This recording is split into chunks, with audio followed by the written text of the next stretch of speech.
नमस्कार सर्वांना.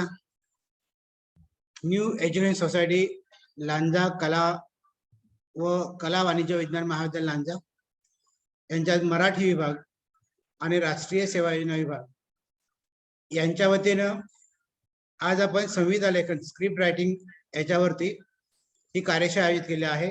या कार्यशाळेचे आजचे अतिथी आहेत मार्गदर्शक माननीय अनिल दांडेकर सर, ज्यांचा नाट्यलेखनामध्ये नाट्य दिग्दर्शनामध्ये खूप मोठा 30-35 वर्षापेक्षा अधिक काळ त्यांनी या क्षेत्रामध्ये कार्य केलेलं आहे.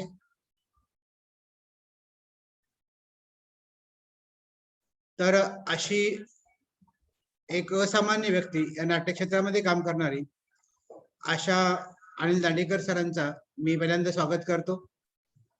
याचबरोबर मराठी विभाग आणि राष्ट्रीय सेवा योजना विभाग लांजा महाविद्यालय यांच्या वतीनं यावर्षी हे शैक्षणिक वर्ष सुरू झालं तेव्हापासून एक मानस आम्ही व्यक्त केला होता की आपण भाषिक कौशल्य विषयक कार्यशाळांचं आयोजन करावं. आता एक तर सध्या कोरोनाचा काळ आहे, विद्यार्थी प्रत्यक्ष भेटत नाहीत आणि विद्यार्थी प्रत्यक्ष भेटत नसले तरी त्यांना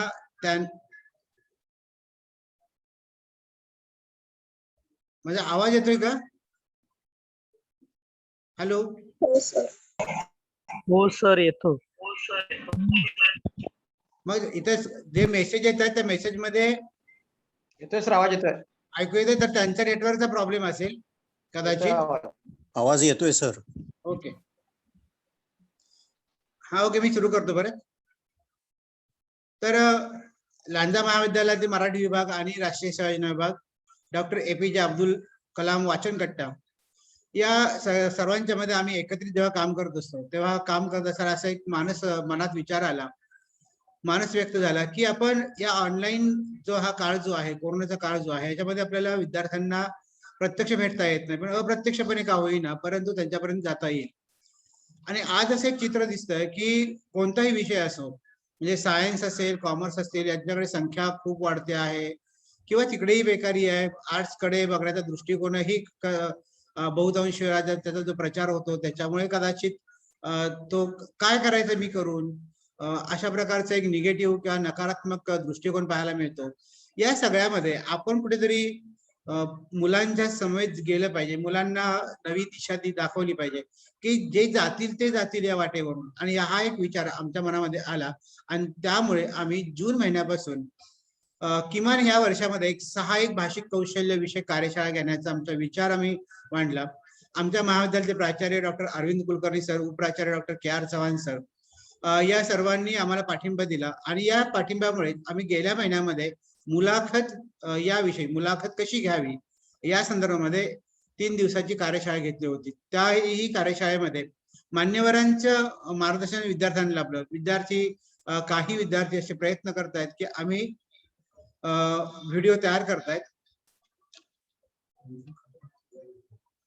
तर ते व्हिडिओ तयार करतायत, रेकॉर्डिंग करतायत, मुलाखती घेत आहेत, प्रश्नावली तयार करतायत. म्हणजे ही एक गोष्ट जी आहे की आपल्याला वाटतं की आपल्याला क्षेत्रच नाहीये, आपल्यासाठी क्षेत्रच नाहीये. म्हणजे मुलांना असं वाटतं की आम्ही शिकून काय करायचं, आम्हाला कुठे काय संधी मिळते. तर ही संधी आहे, फक्त ती संधी मिळवण्याचा प्रयत्न आपण केला पाहिजे. यासाठी आम्ही हा जो खटाटोप करत आहोत तो खटाटोप यासाठीच करतोय की मुलांना संधी मिळू दे, मुलांना संधीपर्यंत जाता यावं, त्यासाठी जे मार्ग आहेत ते मार्ग आपण दाखवावेत या एका हेतूनं आम्ही या कार्यशाळांचे आयोजन केलेलं आहे.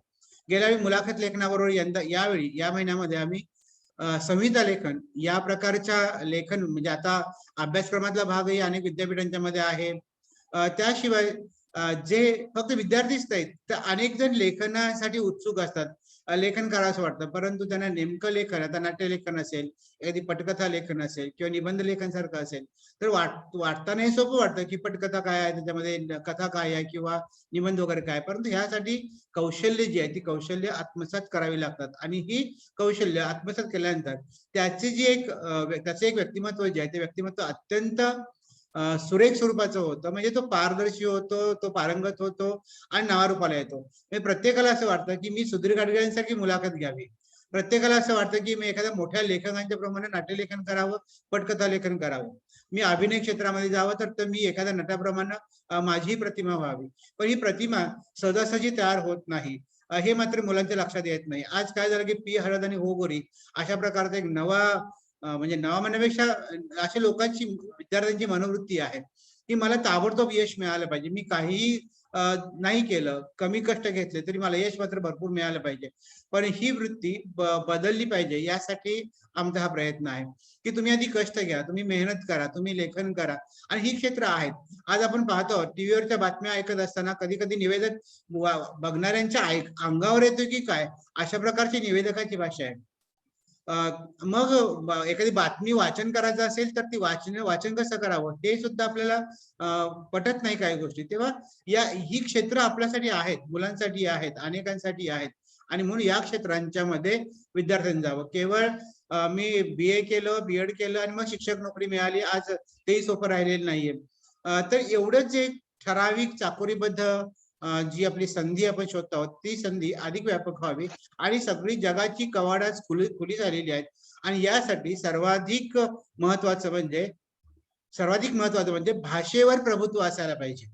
तुम्ही दिसता कसे हे एक वेळ आपल्याला बदलता येईल, थोडासा मेकअप करता येईल, परंतु तुमच्याजवळ जे बोलायचं आहे, जे साधन महत्वाचं जे आहे ते भाषिक कौशल्य तुमच्याजवळ असलं पाहिजे. म्हणून भाषिक कौशल्य ही गोष्ट विद्यार्थ्यांच्या पर्यंत पोहोचवावी. आणि आता असं लक्षात आलं आमच्या की अनेक म्हणजे विद्यार्थी सोडून अनेक जण जे आहेत ते अनेक जण याच्यामध्ये आपणही शिकावं असं वाटावं लागतं त्यांना. आणि म्हणून आम्ही ही कार्यशाळा व्यापक केली.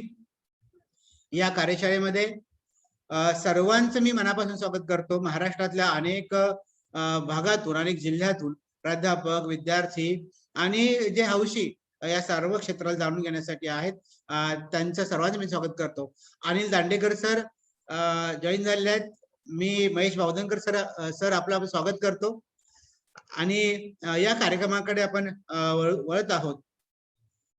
मी अनिल दांडेकर सर आजचे जे अतिथी आहेत त्यांचा थोडासा परिचय करून देतो. खर तर त्यांच्या वक्तृत्वातून, त्यांच्या नाट्यलेखनाच्या परंपरेतून आपल्याला हा परिचय होईलच. अनिल दांडेकर सर हे रत्नागिरीमध्ये आहेत आणि गेली 35 वर्ष ते रंगभूमीशी निगडीत आहेत. रंगभूमीशी अत्यंत जवळनं ते काम करतात. अनेक एकांकिकांचे लेखक, नाट्यलेखन आहेत, नाट्य दिग्दर्शन आहे. या सर्व प्रांतामध्ये त्यांनी आपला ठसा उमटवलेला आहे. अनुभव त्यांचा खूप मोठा आहे, दांडगा आहे. आणि हा अनुभव तोच आपल्याला मिळणार आहे किंवा तो लाभणार आहे. त्यांची ती शिदोरी जी आहे, ती शिदोरी आपण थोडी थोडी वाटून घ्यावी आणि आपण सुद्धा समृद्ध व्हावं, हाच या पाठीमागचा उद्देश आहे. दांडेकर सरांच्या ओळख करून देत असणारी एकांकिका ज्या आहेत त्या 6 एकांकिका लिहिलेल्या आहेत. त्या 6 एकांकिकांमध्ये कैफियत, वाडा विकायचा आहे, नो अपील, वाटसरू, 4 भिंती पलीकडे, आखिर मर गया बुड्ढा, या 6 एकांकिका त्यांच्या प्रकाशित आहेत, प्रसिद्ध आहेत. याशिवाय 2 अंकी नाटकांचं लेखनही त्यांनी खूप केलेलं आहे. आंदोलन हे एक नाटक आहे. सेतू या नाटकासाठी सरांना महाराष्ट्र राज्याचं सर 2000चं लेखनाचं प्रथम पारितोषिक मिळालं होतं. सेतू या नाटकासाठी सरांच्या 2000 मध्ये त्यांना लेखनाचं प्रथम पारितोषिक मिळालं होतं. अशी त्यांचं एक महत्वाचं नाटक आहे. याशिवाय आणि चंद्रा जाधव, खेळ, मागच्या बेंचवरची मुलगी, राजा ओइदिपोस, ही त्यांची प्रामुख्याने महत्वाची नाट्यलेखन आहे. यातलं खेळ या नाटकासाठी सुद्धा कैलासवासी शिवाजी सावंत वाचनालय आजरा, जिल्हा कोल्हापूर यांच्या वतीनं 2008चा लेखन पुरस्कार त्यांना लाभला होता. मागच्या बेंचवरची मुलगी या नाटकासाठी सन 2016 मध्ये अभिरुची या कोल्हापूरच्या संस्थेनं त्यांचा उत्कृष्ट लेखन पुरस्कार देऊन गौरव केला होता. याशिवाय या मागच्या बेंचवरची मुलगी याच नाटकासाठी श्रीरंग संस्था यांच्या वतीनं 2016 मध्येच प्रथम क्रमांकाचं लेखन त्यांनी केलं होतं. पुरस्कार त्यांना प्राप्त झाला होता. याशिवाय आकाशवाणी रत्नागिरी केंद्रामध्ये त्यांनी अनेक प्रकारचं कार्य केलेलं आहे. निवेदनाचं कार्य आहे. विशेषतः आकाशवाणीवर त्यांनी बालगंधर्वापासून ते अतुल पेठेपर्यंतच्या रंगकर्मींच्या रंगकर्तृत्वाचा आढावा घेणारी रंग भरारी या कार्यक्रमाचं लेखन त्यांनी केलं होतं. म्हणजे मराठी नाट्य परंपरा जी आहे, बालगंधर्व ते अतुल पेठे या नाट्य परंपरेचा आलेख त्यांनी आपल्या या लेखनातून मांडला होता. तर 12 भागांचं लेखन त्यांनी केलं होतं. याशिवाय त्यांना अखिल भारतीय मराठी नाट्य परिषद मुंबई यांच्या वतीने सन 2014 मध्ये प्रायोगिक रंगभूमीवर नाटक विभागामध्ये सर्वोत्कृष्ट लेखकाचा पुरस्कारही लाभला होता. याशिवाय दैनिक तरुण भारत, बेळगाव, दैनिक प्रहार, साप्ताहिक सत्यशोधक अशा अनेक वर्तमानपत्रातून सर ललित लेखन करतात. असे आजचे व्यक्तिमत्व आहे. आणि म्हणूनच आम्हाला अभिमान वाटतोय की आपल्या जवळ असणारं हे असामान्य व्यक्तिमत्व आहे की जे रंगभूमीसाठी लेखन आणि दिग्दर्शन नाट्य क्षेत्रामध्ये अत्यंत महत्वाचं काम करतात. त्यांचं मी हार्दिक स्वागत करतो आणि मी अनिल दांडेकर सरांना विनंती करतो की त्यांनी आम्हाला मार्गदर्शन करावं. दांडेकर सर. धन्यवाद. मी बोललेलं ऐकू येत असेल? हा, ऐकू येतंय सर. व्हिडिओ सुरू करा सर.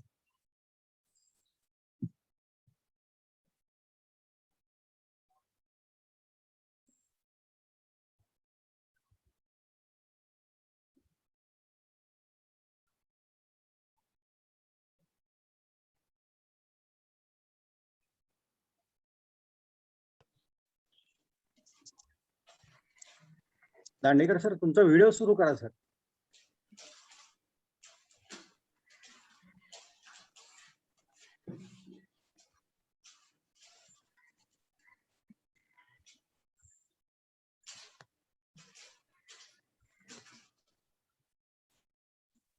खातो सर. हा सर, येतं ना. हा हा, आता सुरू झालं. सर नमस्कार, मी महेश धनगर. आपलं हार्दिक स्वागत आणि आपण मार्गदर्शन करावं. धन्यवाद. खरं म्हणजे बरेच पूर्वी मराठे सरनी मला सांगितलं होतं, या कार्यक्रमाची कल्पना दिली होती आणि सांगितलं, बऱ्याच सूचनाही केल्या होत्या. पण तरी देखील नाटकाविषयीच बोलायचं असल्यामुळे काहीतरी नाट्य निर्माण झालंच पाहिजे. ते नाट्य निर्माण झालं नाही तर मग पुढे नाटकाला रंगत कशी येणार? अशी थोडीशी धावपळ झाली, पण आपण आता सगळेजण भेटतो आहोत. थोडासा माझ्यामुळे उशीर झाला, त्यामुळे मी तुमची सुरुवातीला क्षमा मागतो. दुसरं नाहीये. नमस्कार.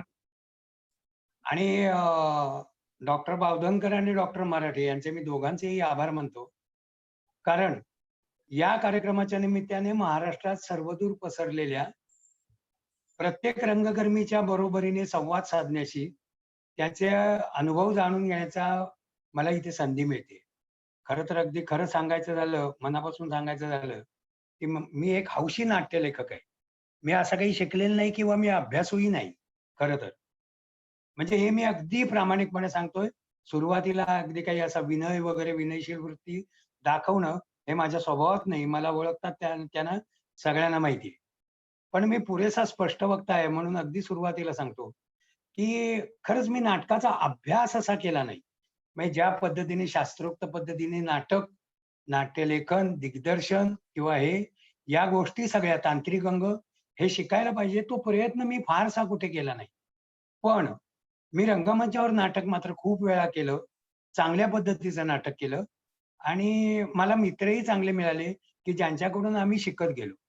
म्हणजे खरं सांगायचं झालं तर स्वतःच स्वतःची वाट शोधत जाणं प्रकार म्हणतात.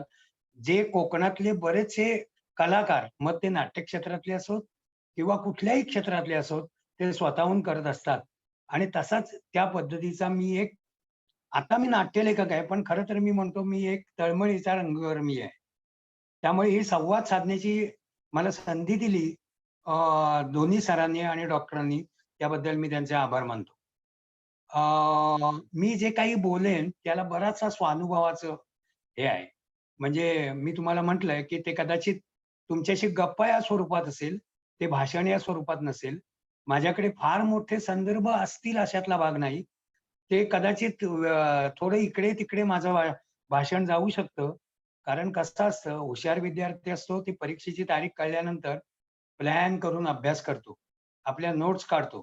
त्याच्यावर चिंतन करतो, मनन करतो आणि मग परीक्षेच्या वेळेला मोकळ्या मनाने आणि 100% वृत्तीने सामोरा जातो. माझ्या बाबतीत मी विद्यार्थी आहे. मी आळशी विद्यार्थी आहे. त्यामुळे आज सकाळपासून मी सुरुवात केली. अरे, 3 वाजता आहे, आपल्याला काहीतरी करायला पाहिजे, नोट्स काढल्या पाहिजेत वगैरे, वगैरे. आणि थोडीशी मी कॉपी पण बाजूला माझ्या ठेवली आहे, की जिकडे मी बघणार आहे आणि मी तुमच्याशी बोलणार आहे.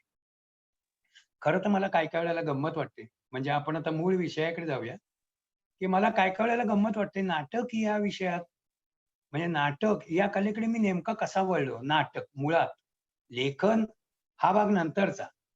पण नाटक या विषयाकडे मी पहिल्यांदा कसा वळलो? अगदी खरं सांगायचं झालं तर 10वी पर्यंत मी फार म्हणजे फाटक हायस्कूलचा मी विद्यार्थी आहे. पण मी असं फार कोणाचं लक्ष वेधून घेईन असा मी मुलगा नव्हतो, की असं काहीतरी बाबा वक्तृत्व स्पर्धेमध्ये चमकतोय, निबंध स्पर्धेमध्ये चमकतोय किंवा काहीतरी वेगवेगळ्या पद्धतीच्या कल्पना लढवून तो कुठेतरी एक चांगली कामगिरी करतोय. असा खरं तर विद्यार्थी मी नव्हतो. पण तरी देखील 12वीला म्हणजे अगदी खरं सांगतो तुम्हाला, थोडक्या वेळात आठवेन, की 12वीला सुरुवात करताना मी 12वीची एका एकांकिकेमध्ये एक अत्यंत लहान रोल केला होता. आणि त्याच्यानंतर मात्र मी नाटक या विषयामध्ये सातत्याने पुढे होत गेलो. म्हणजे मला आश्चर्य वाटतं, मला आमचे के. जोशी सर होते. म्हणजे नाटकात काम करायचं एकांकिकेत म्हणजे एकांकिकेत काम करायचं म्हणून मी अगदी माझ्याकडली नवीन शिवलेली पॅन्ट, शर्ट अशी चकाचक घरीच इस्त्री केली आणि मग मी त्या गॅदरिंगच्या, कारण गॅदरिंगचं नाटक होतं, एकांकिका होती. मग चकचकीत दिसायला पाहिजे आणि म्हणून मी गेलो होतो आणि तिथे गेल्यानंतर म्हणजे माझा रोल होता कंपाऊंडरचा. आणि नंतर मला के. जोशी सर आमचे असं म्हणाले, बाहेर पडल्यानंतर, "दांडेकर, चांगलं काम केलंस आणि डॉक्टरपेक्षा तूच चकचकीत दिसलास." ही माझी आणि नाटकाची पहिली ओळख होती खरं म्हणाल तर. मग मी हळू रत्नागिरीतल्या नाट्य चळवळीमध्ये म्हणू किंवा ॲक्टिव्हिटीमध्ये म्हणू मी भाग घ्यायला लागलो. नंतर मग हळू विचारांची ही सुरू झाली प्रोसिजर. मग मी खरंच विचार करायला लागलो, की नाटक या विषयाची आवड मला कशी काय निर्माण झाली. तर अगदी सुरुवातीला जायचं, तर माझी आई नाटकात काम करायची. ती संगीत नाटकात काम करायची. आणि मग त्यावेळेला मी म्हणजे तिच्याबरोबर रिहर्सलला जायचो. ती रिहर्सल अर्धी-मुर्धी बघायचो आणि तिच्या रिहर्सलच्या वेळेला बहुतेक वेळा मी नंतर झोपून जायचो. पण ती एक माझ्यावर झालेले नाटकाचे संस्कार होते. त्यावेळी संशय कल्लोळ नाटक बघितलं, सौभद्र नाटक बघितलं, संगीत नाटक कसं असतं किंवा संशय कल्लोळ मधला फाल्गुनराव कसा असतो, ते त्यामधला एक नर्मविनोद किंवा उपरोधपूर्ण विनोद मला कळत नव्हता. पण त्यांची शारीरिक अभिनय त्यांचा बघून मला हसायला यायचं आणि मग वाटायचं, की नाटक असं काहीतरी आनंददायी असतं, मजेशीर असतं. आणि त्याच्यामुळे जरी मी 12वी पर्यंत नाटकात काम केलं नाही, तरी देखील मी नाटक या विषयाशी कुठे ना कुठेतरी जोडून राहिलो. मी एक अशा पिढीचा प्रतिनिधी आहे, ज्याने मराठी रंगभूमीचा सुवर्णकाळ पाहिलेला आहे. म्हणजे नुसताच दुरून पाहिलेलं नाही, ऐकलेलं नाही, तर मी प्रत्यक्ष पीठात बसून अत्यंत उत्तम दर्जाची नाटकं बघितलेली आहेत. आणि मला न कळणारी नाटकं सुद्धा त्यावेळी बघितली. कारण आमच्या शेजारीच नाटकं असायची. त्यामुळे कोणीही तिकीट न काढता मी आतमध्ये जायचो आणि नाटक बघायचो. म्हणजे अश्विनीची झाली फुले मी अगदी पूर्णच पहिल्या संचात नाटक बघितलेलं आहे. म्हणजे खरोखरच लाल्या कसा एंट्री घेतो, म्हणजे काशीनाथ घाणेकर रंगमंचावर एंट्री घ्यायचे ना, की ज्यांनी कोकणातले नमन खेळ बघितले असतील, तो रावण ज्यावेळी येतो आणि त्यावेळी जे वातावरण निर्माण होतं, तर खरोखरच म्हणजे असं स्पेशालिटी होती काशीनाथ घाणेकरांची, की ते पहिल्यांदा त्यांचा आवाज रंगभूमीवर यायचा आणि मग त्यांची दमदार एंट्री असायची. मग तो लाल्या असो, संभाजी असो, नाहीतर आणि कोणी असो, राहुल असो. पण खरोखर त्यांच्या म्हणजे त्यांची एंट्री अशी असायची. मी छिन्न नाटक बघितलंय, की स्मिता पाटील त्यावेळेला रंगभूमीवर काम करायच्या. सदाशिव अमरापूरकर रंगभूमीवर काम करायचे. मी हमीदाबाईची कोठी नाटक बघितलंय. अशोक सराफ त्यावेळेला लुक्का दादा म्हणून पहिल्यांदा रंगभूमीवर आला होता. त्यावेळी तो स्टार नव्हता, सेलिब्रिटी नव्हता, तर तो एक अभिनेता होता. त्यामुळे आजही माझ्या मनात लुक्काची एंट्री, आजही हमीदाबाईच्या कोठीमधली नीना जोशी म्हणजे नीना कुलकर्णी किंवा आपल्या विजया मेहता किंवा बहारवालाचं पोऱ्याचं काम करणारा नाना पाटेकर, आजही माझ्या डोळ्यासमोर हे लोक येतात. म्हणून मी म्हटलं, की मी अशा पिढीचा प्रतिनिधी आहे, सुदैवी प्रतिनिधी आहे, की ज्यांनी मराठी रंगभूमीचा अतिशय सुवर्ण काळ असा बघितलाय. म्हणजे वसंतराव देशपांडेंना मी कट्यार काळजात घुसलीमध्ये मी बघितलेलं आहे. मी बॅरिस्टर बघितलंय विक्रम गोखलेंचं अगदी सुरुवातीचं. त्यामुळे मी आता कोणाला बॅरिस्टर म्हणून मी मान्य करूच शकत नाही. अशा एका रंगभूमीच्या कालावधीतला मी एक प्रतिनिधी आहे. आणि त्यामुळे मी रंगभूमीशी कायम निगडीत राहिलो. कायम मी त्याच्याशी जुळून राहिलो. पण मग मी नाटकात काम केलं असतं. कारण रंगभूमीवर यायचं, तर लोकांना जास्त करून अट्रॅक्शन असतं, तर ते अभिनेता व्हायचं असतं. दिग्दर्शक व्हायचं असतं. पण जनरली आपल्याकडलं कोणी टेक्निकल बाजू सांभाळायला किंवा लेखन करायला कोणी तयार नसतं. लेखक बऱ्याचदा कोकणामध्ये नाटक आता खूप लेखक, नाट्यलेखक आपल्या रत्नागिरी असेल, लांजा असेल, राजापूर असेल, चिपळूण असेल, कोकणामध्ये सिंधुदुर्ग असेल, की अशा ठिकाणी चांगल्या ऍक्टिव्हिटी सुरू झालेल्या आहेत आणि लेखक सुद्धा बऱ्यापैकी आहेत. नाहीतर पूर्वी ल. मो. बांदेकर हे एकमेव लेखक होते, जे कोकणातले लेखक होते आणि राज्यभर त्यांचं नाव घेतलं जात असे. पण तसं बघायला गेलं तर हाताच्या बोटावर मोजण्याइतके कोकणातले लेखक मोठे झाले, दळवी मोठे झाले. तेंडुलकरही कोकणातलेच, खानोलकरही कोकणातलेच. अगदी कितीतरी लेखक कोकणातले आहेत. पण ते मुंबईत जाऊन प्रतिष्ठा पावले, प्रसिद्धीला आले. पण कोकणात राहून कोकणात काम करणारे असे लेखक त्या काळी नव्हते. त्यावेळी स्क्रिप्ट मिळत नसत. आणि मग मी तुम्हाला मगाशी म्हटलं तसं 12वीत एक जिभेला रक्त लागतं म्हणतात तसं एकांकिकेमध्ये एक 5 वाक्याचं 5 वाक्याचा रोल केल्यानंतर मला एक असं वाटायला लागलं, की आपण नाटकामध्ये काम केलं पाहिजे. काहीतरी वेगळ्या पद्धतीने केलं पाहिजे. लोकांना हे आवडणारं माध्यम आहे. लोकं खुश होतात आणि नाटकात काम करणाऱ्या माणसाचं कौतुकही खूप होतं. हे माझ्या आणि दुसरी महत्वाची गोष्ट कौतुकापेक्षाही जास्त महत्वाचं होतं, की मला काहीतरी तिथे म्हणजे पूर्वी मी दुर्मुखलेला असलेला किंवा मी माझ्या स्वतःशीच असलेला, फार मित्र नसलेला माणूस मला रंगभूमीवर गेल्यानंतर असं वाटायला लागलं, की मला इथे मित्र मिळू शकतात. मला माझ्या मनातले विचार प्रगट करण्याची संधी या पद्धतीने होऊ शकते. कारण नाटक ही समूहाची कला आहे. समूह एकत्र येऊन घडवतो ते नाटक असतं. मग नाटकाची मला म्हणजे म्हणून मी रत्नागिरीतला एक ग्रुप जॉइन केला आणि मी नाटकासाठी तिथे मी हे झालो. पण कसं असतं, जी कठीण जबाबदारी असते ती कोणी घ्यायला तयार नसतं. आम्हाला काय झालं, म्हणजे आम्ही ज्या ग्रुपमध्ये होतो, त्यावेळी सावंतवाडीला बाप्पा धारणकर, ज्यांना आता पूर्वीचे लोकं माहिती असतील. आता हे सर्व तुम्ही महाराष्ट्राभरून येताय, पण खरं सांगायचं झालं तर रत्नागिरीपेक्षा सिंधुदुर्गामध्ये एकांकिका चळवळ आणि नाट्य चळवळ ही खूप मोठ्या प्रमाणावर होती. आज आज ती कमी झाली, पण वसंतराव आचरेकर प्रतिष्ठानच्या रूपाने ती आज तिथे आहे. पण त्यावेळेस सिंधुदुर्गामध्ये दशावतार आणि मराठी रंगभूमी आणि ऍक्टिव्हिटी ही खूप चांगल्या पद्धतीने टिकून होती. तर बाप्पा धारणकर हे त्यावेळेला कल्पना एक आविष्कारण एकसारखा एक लेखन प्रयोग तिथे करत असत. म्हणजे काय करायचे 48 तास अगोदर स्पर्धकांना ते एक शब्द द्यायचे आणि त्या शब्दावर अर्धा तास कमीत कमी 20 मिनिटं आणि जास्तीत जास्त अर्धा तास अशा पद्धतीचं लेखन करून ते सादर करायचं असे. आणि त्या कल्पना एक आविष्कार अनेक सारख्या या ह्याच्यामध्ये की त्याच्यामध्ये की त्या ह्याच्यामध्ये आम्ही पहिल्यांदा एकांकिका सादर करायचं ठरवलं आणि आम्हाला शब्द आला कैफियत. तुमच्या माहितीकरता मी सांगतो, की मी त्यावेळी कोर्टात नोकरी करत होतो आणि कैफियत हा शब्द कोर्टाच्या जवळीक होता. त्यामुळे बऱ्याच माझ्या हुशार मित्रांनी लेखनाची जबाबदारी आपल्यावर नको. "ए, ए, हा शब्द तुझाच आहे, तूच लिहून काढ काहीतरी." असं मला म्हटलं आणि खरं म्हणाल तर मला त्यांनी कोड्यात टाकलं. त्यांनी कोड्यात टाकल्यानंतर आता जर आणि बरं मला इमोशनली ब्लॅकमेल पण केलं. "बघ बुवा, तू नाही लिहिलंस तर आपल्याला काय जाता येणार नाही, आपल्याला एंट्री मिळणार नाही." आणि मला कंपल्सरी ती लिहावं लागलं. मी ती एक कथा लिहिली, कथा वाचली. मला बातमी वाचली होती. एका एका वेश्येची मुलगी होती. ती वेश्येने तिला अ, आपल्या धंद्यापासून खूप दूर ठेवली होती. चांगल्या ठिकाणी, चांगल्या संस्कारात तिला वाढवली होती. त्या मुलीचं लग्न झालं आणि केव्हा तरी असं रिव्हील झालं, की ही आपली आई आहे. आणि त्याच्यावरून मी एक 20 ते 25 मिनिटाची एकांकिका, जी आता आपण म्हटली कैफियत, ती मी लिहिली होती आणि त्यावेळी अतिशय चांगल्यापैकी रिस्पॉन्स त्याला मिळाला होता. त्यामुळे मी पहिल्यांदा लेखनाकडे वळलो. म्हणजे मला लिहिता येतं हा शोध मला पहिल्यांदा त्यावेळेला लागला.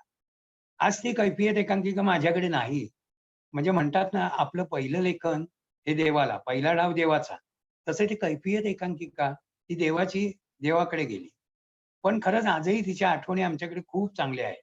कारण त्यावेळी वैद्य म्हणून आमच्या त्या एका मुलीने 48 तासात अभिनय करून अतिशय चांगल्या पद्धतीने अभिनय केला होता आणि तिला चांगल्यापैकी आमच्या एक कैफियत एकांकिकाला लेखनापासून सर्व पारितोषिकं मिळाली होती. पण त्यापेक्षा सर्वात मोठं पारितोषिक म्हणजे मला स्वतःला असं कळलं होतं, की मी लिहू शकतो. काहीतरी थोडं बहुत तरी मी 100% लिहू शकतो. पण तरी देखील मी मगाशी तुम्हाला म्हटलं तसं, मी मूलतः आळशी प्राणी आहे. म्हणजे जोताचा बैल असतो ना, तसं आहे. काठी मारल्याशिवाय मी पुढे सरकत नाही. काहीतरी कारण लागतं, तरच मी पेन हातात घेतो. अर्थात असं कोणीही असू नये. लेखकाने म्हणजे नेहमी की रामदासांचाच हा उपदेश हे केला पाहिजे. त्याने रोज काही ना काहीतरी वाचलं पाहिजे आणि थोडं ना थोडं तरी लिहिलंच पाहिजे. लेखक म्हणून भाव खायचा असेल, मान मिळवायचा असेल तर. आणि म्हणूनच मी सुरुवातीला म्हटलं, खरं तर तुमच्यासारख्या महाराष्ट्रभर सातत्याने नाटक या विषयाचा अभ्यास करणाऱ्या आणि नाटक या विषयाला वाहून घेतलेल्या प्रामाणिक रंगकर्मींसमोर बोलण्याचा अधिकार मला नाहीये खरं तर. पण केवळ बावधनकर सर आणि मराठे सरांच्या प्रेमामुळे आज ही संधी मला मिळतेय.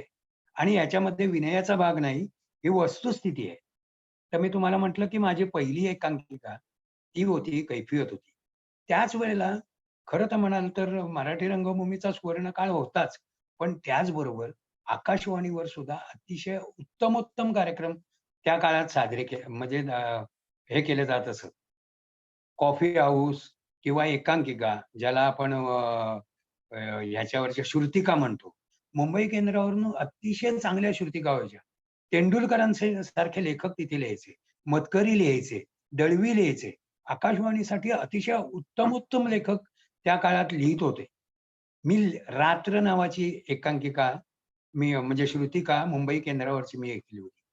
आणि त्यावेळी पहिल्यांदा मला की केवळ शब्दातून नाटक उभं राहतं. मराठी घरात केवळ शब्दातून नाटक उभं राहतं.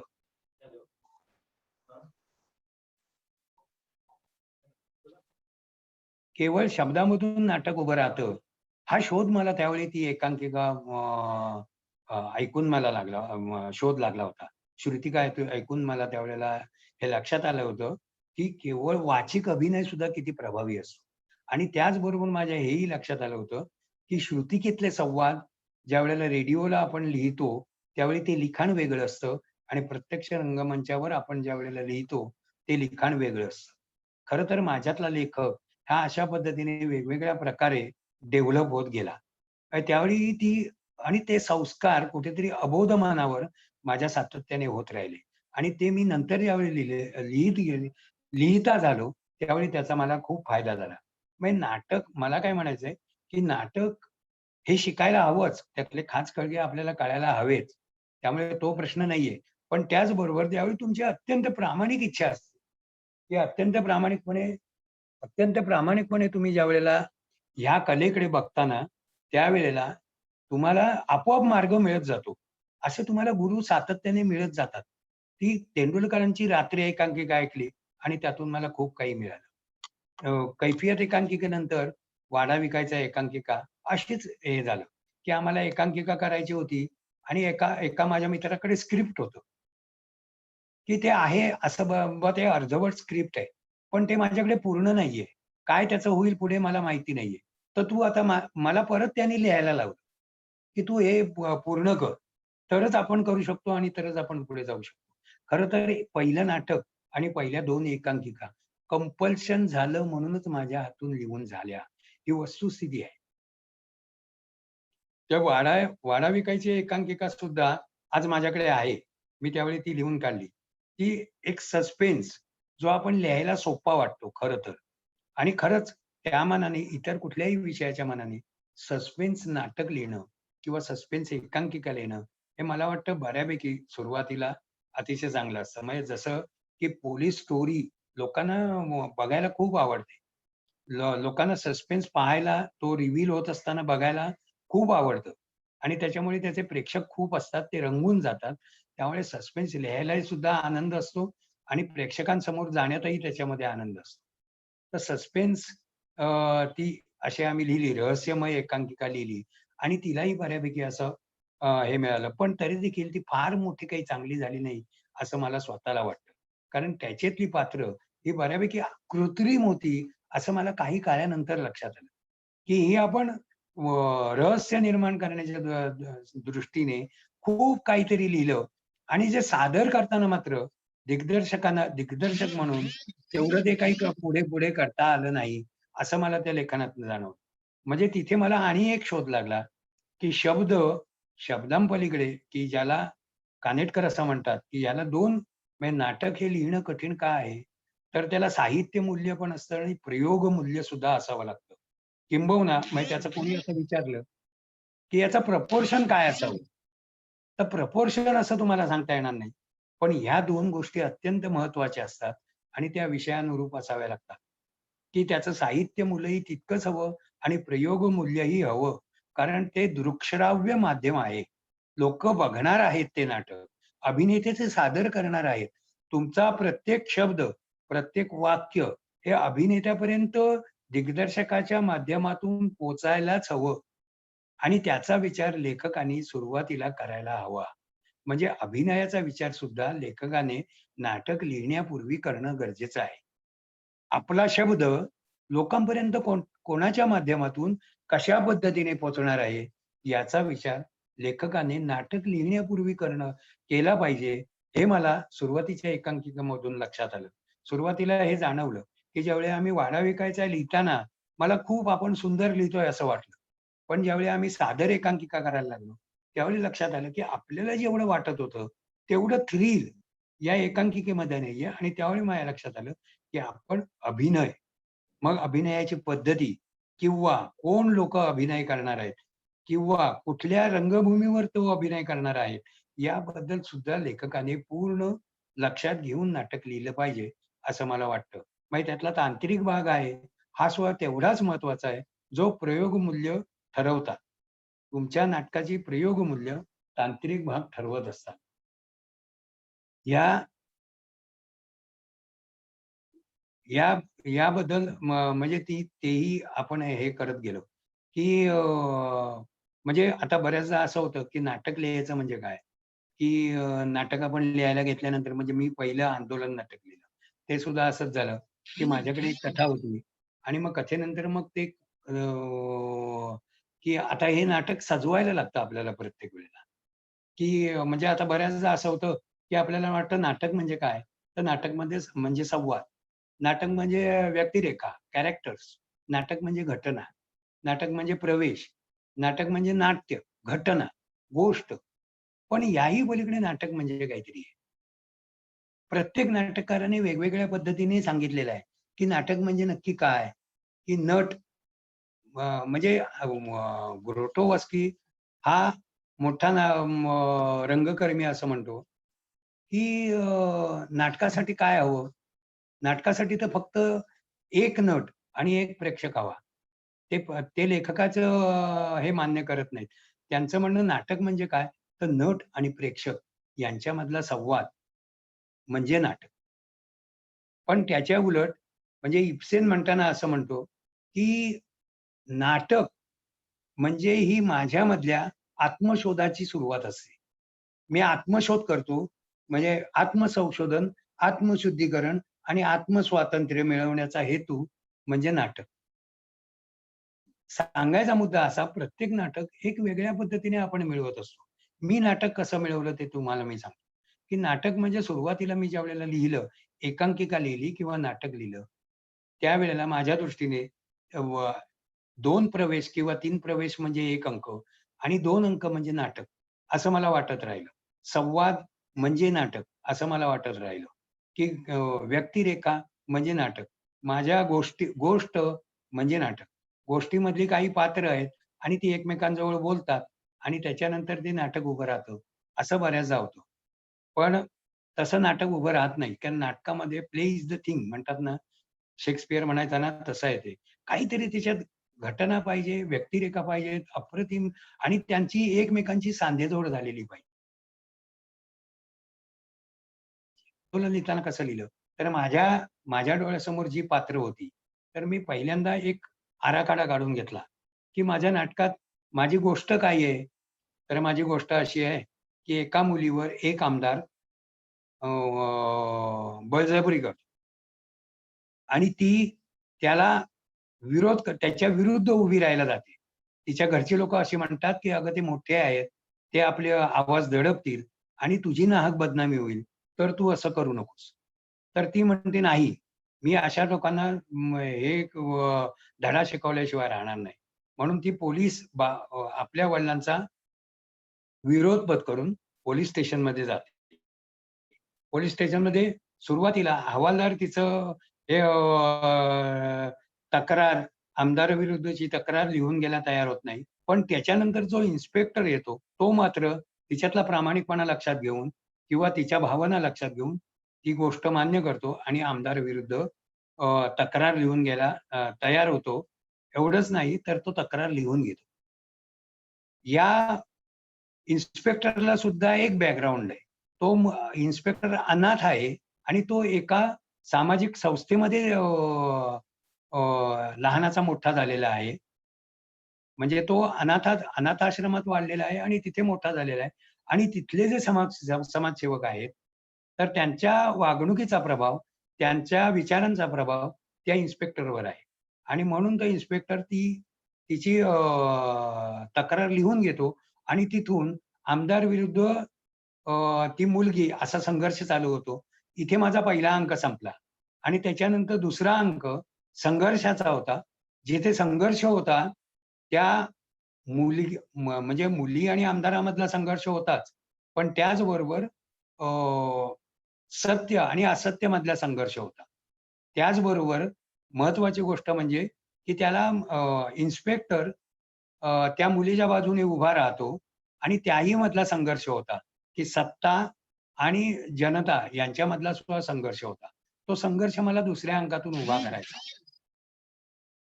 तो संघर्ष हळूहळू उभा करत असताना माझी पात्र वेगवेगळ्या पद्धतीने बोलत गेली. आणखी एक महत्वाची गोष्ट त्याच्यामध्ये झाली की या सगळ्या इथे कुठेतरी आणखी एक संघर्षातला एक कोण उभा राहिला, तो म्हणजे इन्स्पेक्टर आणि ज्या संस्थेमध्ये म्हणजे ज्याला ते आदर्शवत होते असे नानासाहेब यांच्यातला आणि त्या इन्स्पेक्टर मधला संघर्ष.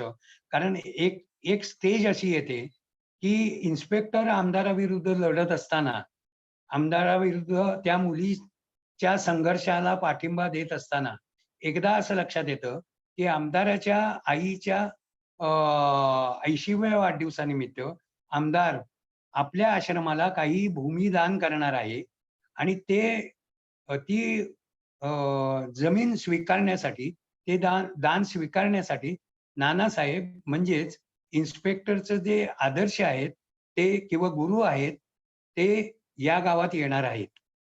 आणि त्यावेळी त्याला इन्स्पेक्टरला वाटतं की अरे या माणसाकडून हे दान कसं काय स्वीकारतायत. म्हणजे एक प्रकारे त्याला असं वाटतं. ते म्हणतात, त्यावेळेला नानासाहेब असं म्हणतात की तो पुण्य काम करतोय आणि त्याला पाठिंबा देण्यासाठी मी इथे येतोय.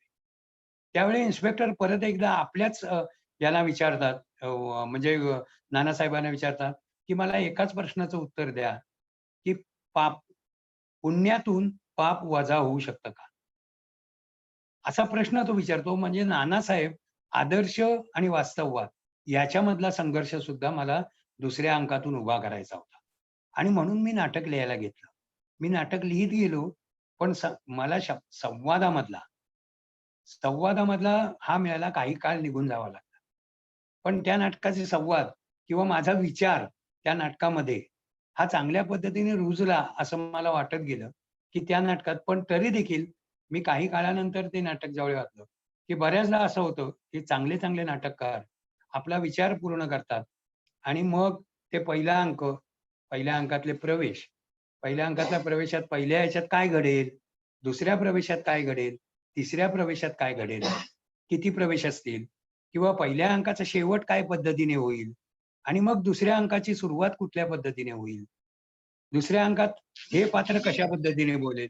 प्रत्येक पात्राचा प्रवास हा त्यांच्या दृष्टीने, कारण प्रत्येक पात्राचा प्रवास कसा कसा जाईल, म्हणजे तो प्रवेशानुरूप, अंकानुरूप हा कशा कशा पद्धतीने जाईल, हे चांगले नाटककार, अभ्यासू नाटककार हे अशा पद्धतीने सुरुवातीला लिहून काढतात.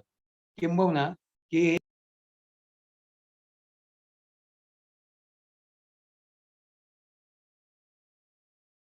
पहिल्या प्रवेशात हे होईल किंवा हे प्रसंग असतील, ही गोष्ट अशा किंवा गोष्टीच्या बाबतीत सुद्धा हे असंच आहे, की गोष्ट ही अशी पुढे सरकत जाईल. त्याचं काय ग्रॅज्युअली ती कशी जाईल, हे सुद्धा पहिल्यांदा सगळं ठरवून घेतात. खरं सांगायचं तर प्रत्येक वेळेला गोष्ट आणि पात्र म्हणजे नाटक लिहिताना काही वेळेला एखाद दुसरं पात्र मिळतं. पण गोष्ट मिळत नाही. म्हणजे आतला गाभा मिळतो. आपल्याला नाटकातून काय सांगायचंय ते आपल्याला माहिती असतं. पण त्याला जे बाहेरचं टर्फल पाहिजे गोष्टीचं जे कवच पाहिजे, जे तितकंच महत्वाचं असतं, की तुमचा जो नाजूक गाभा असतो, तो अत्यंत चांगल्या पद्धतीने टिकवून ठेवतो आणि लोकांना त्याचा गोड, रसाळ असा रसास्वाद घेता येतो. ज्यावेळी टर्फल बाहेरचं चांगलं असतं, त्यावेळेला. म्हणजे गोष्ट हे टर्फल मानलं, तर मग आतला तुमचा जो काही गाभा आहे, तुम्हाला जे काही सांगायचंय, नाटककाराला लोकांना जे काही सांगायचंय, तो गाभा तुम्हाला तिथपर्यंत आहे. तर बऱ्याच लोकांना गोष्ट कळत नाही. कॅरेक्टर लक्षात येतात. कॅरेक्टरची डेव्हलपमेंट त्यांना सुचत असते, कळत असते, लक्षात येत असते, लिहिताना होत असते. पण त्या सगळ्यांना एकत्र बांधणारी गोष्ट त्यांना ती कळत नाही किंवा बऱ्याचदा डोक्यात येत नाही. असं बऱ्याचदा माझं होतं. माझं स्वतःचं बऱ्याचदा होतं, की गोष्ट मिळत नाही. आणि काही-काही वेळेला लोकांना गोष्ट सुचते, गोष्ट माहिती असते, पण ती कॅरेक्टर परफेक्टली त्यांना ती सुचत नाही. मग ते कसं होतं, त्याच्यात दोष काय आहे काही-काही वेळेला कसा होतो, की पात्र गोष्टीनुरूप बोलतात. कारण लेखक गोष्ट सांगायच्या भरामध्ये आपलं एक पात्र आत्ता एक बोलतंय आणि दुसऱ्या अंकामध्ये वेगळंच बोलतंय, हे त्याच्या लक्षात येत नाही. गोष्टीनुरूप पात्र येतात, जातात. ती त्यांचं आगमन किंवा निर्गमन हे सहज होत नाही. तर लेखकाला वाटतं म्हणून होतात. हे 2 वेगवेगळे दोष असे निर्माण होतात. किंवा काही-काही वेळेला कसं होतं, की गाभा सांगण्याच्या भरामध्ये गोष्ट विस्कळीत राहते. म्हणजे बाहेरचं टर्फल आहे ना, हे फार मोठ्या प्रमाणावर चांगल्या पद्धतीने होत नाही. जे माझ्यासारख्या लेखकांचं होतं. माझं बऱ्याचदा हे होतं, माझ्यातला हा दोष माहिती आहे. तेंडुलकरांच्या बाबतीत असं म्हटलं जायचं, की तेंडुलकरांकडे गोष्ट आणि गाभा या दोन्ही गोष्टी अप्रतिम असायच्या आणि त्या दोघांची वीण अत्यंत चांगल्या पद्धतीने ते घालू शकायचे. आता वीण हा म्हणजे शब्दांची वीण, संवाद.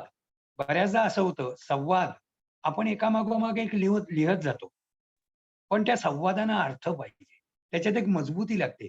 त्याच्यात एक घट्टपणा लागतो.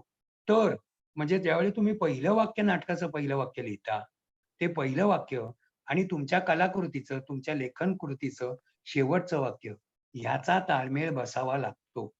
असं नाही होऊन चालत, की पहिल्या वाक्याचा शेवटच्या वाक्याशी काहीही संबंध नाही. असं असून चालत नाही. अर्थात हे सर्वात कठीण आहे. म्हणून म्हणतात, की कादंबरी लिहिणं सोपं आहे.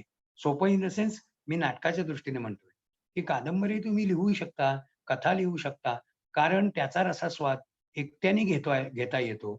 पण नाटकाचा रसास्वाद हा एकट्याने घेता येत नाही. तो समूह घेणार असतो.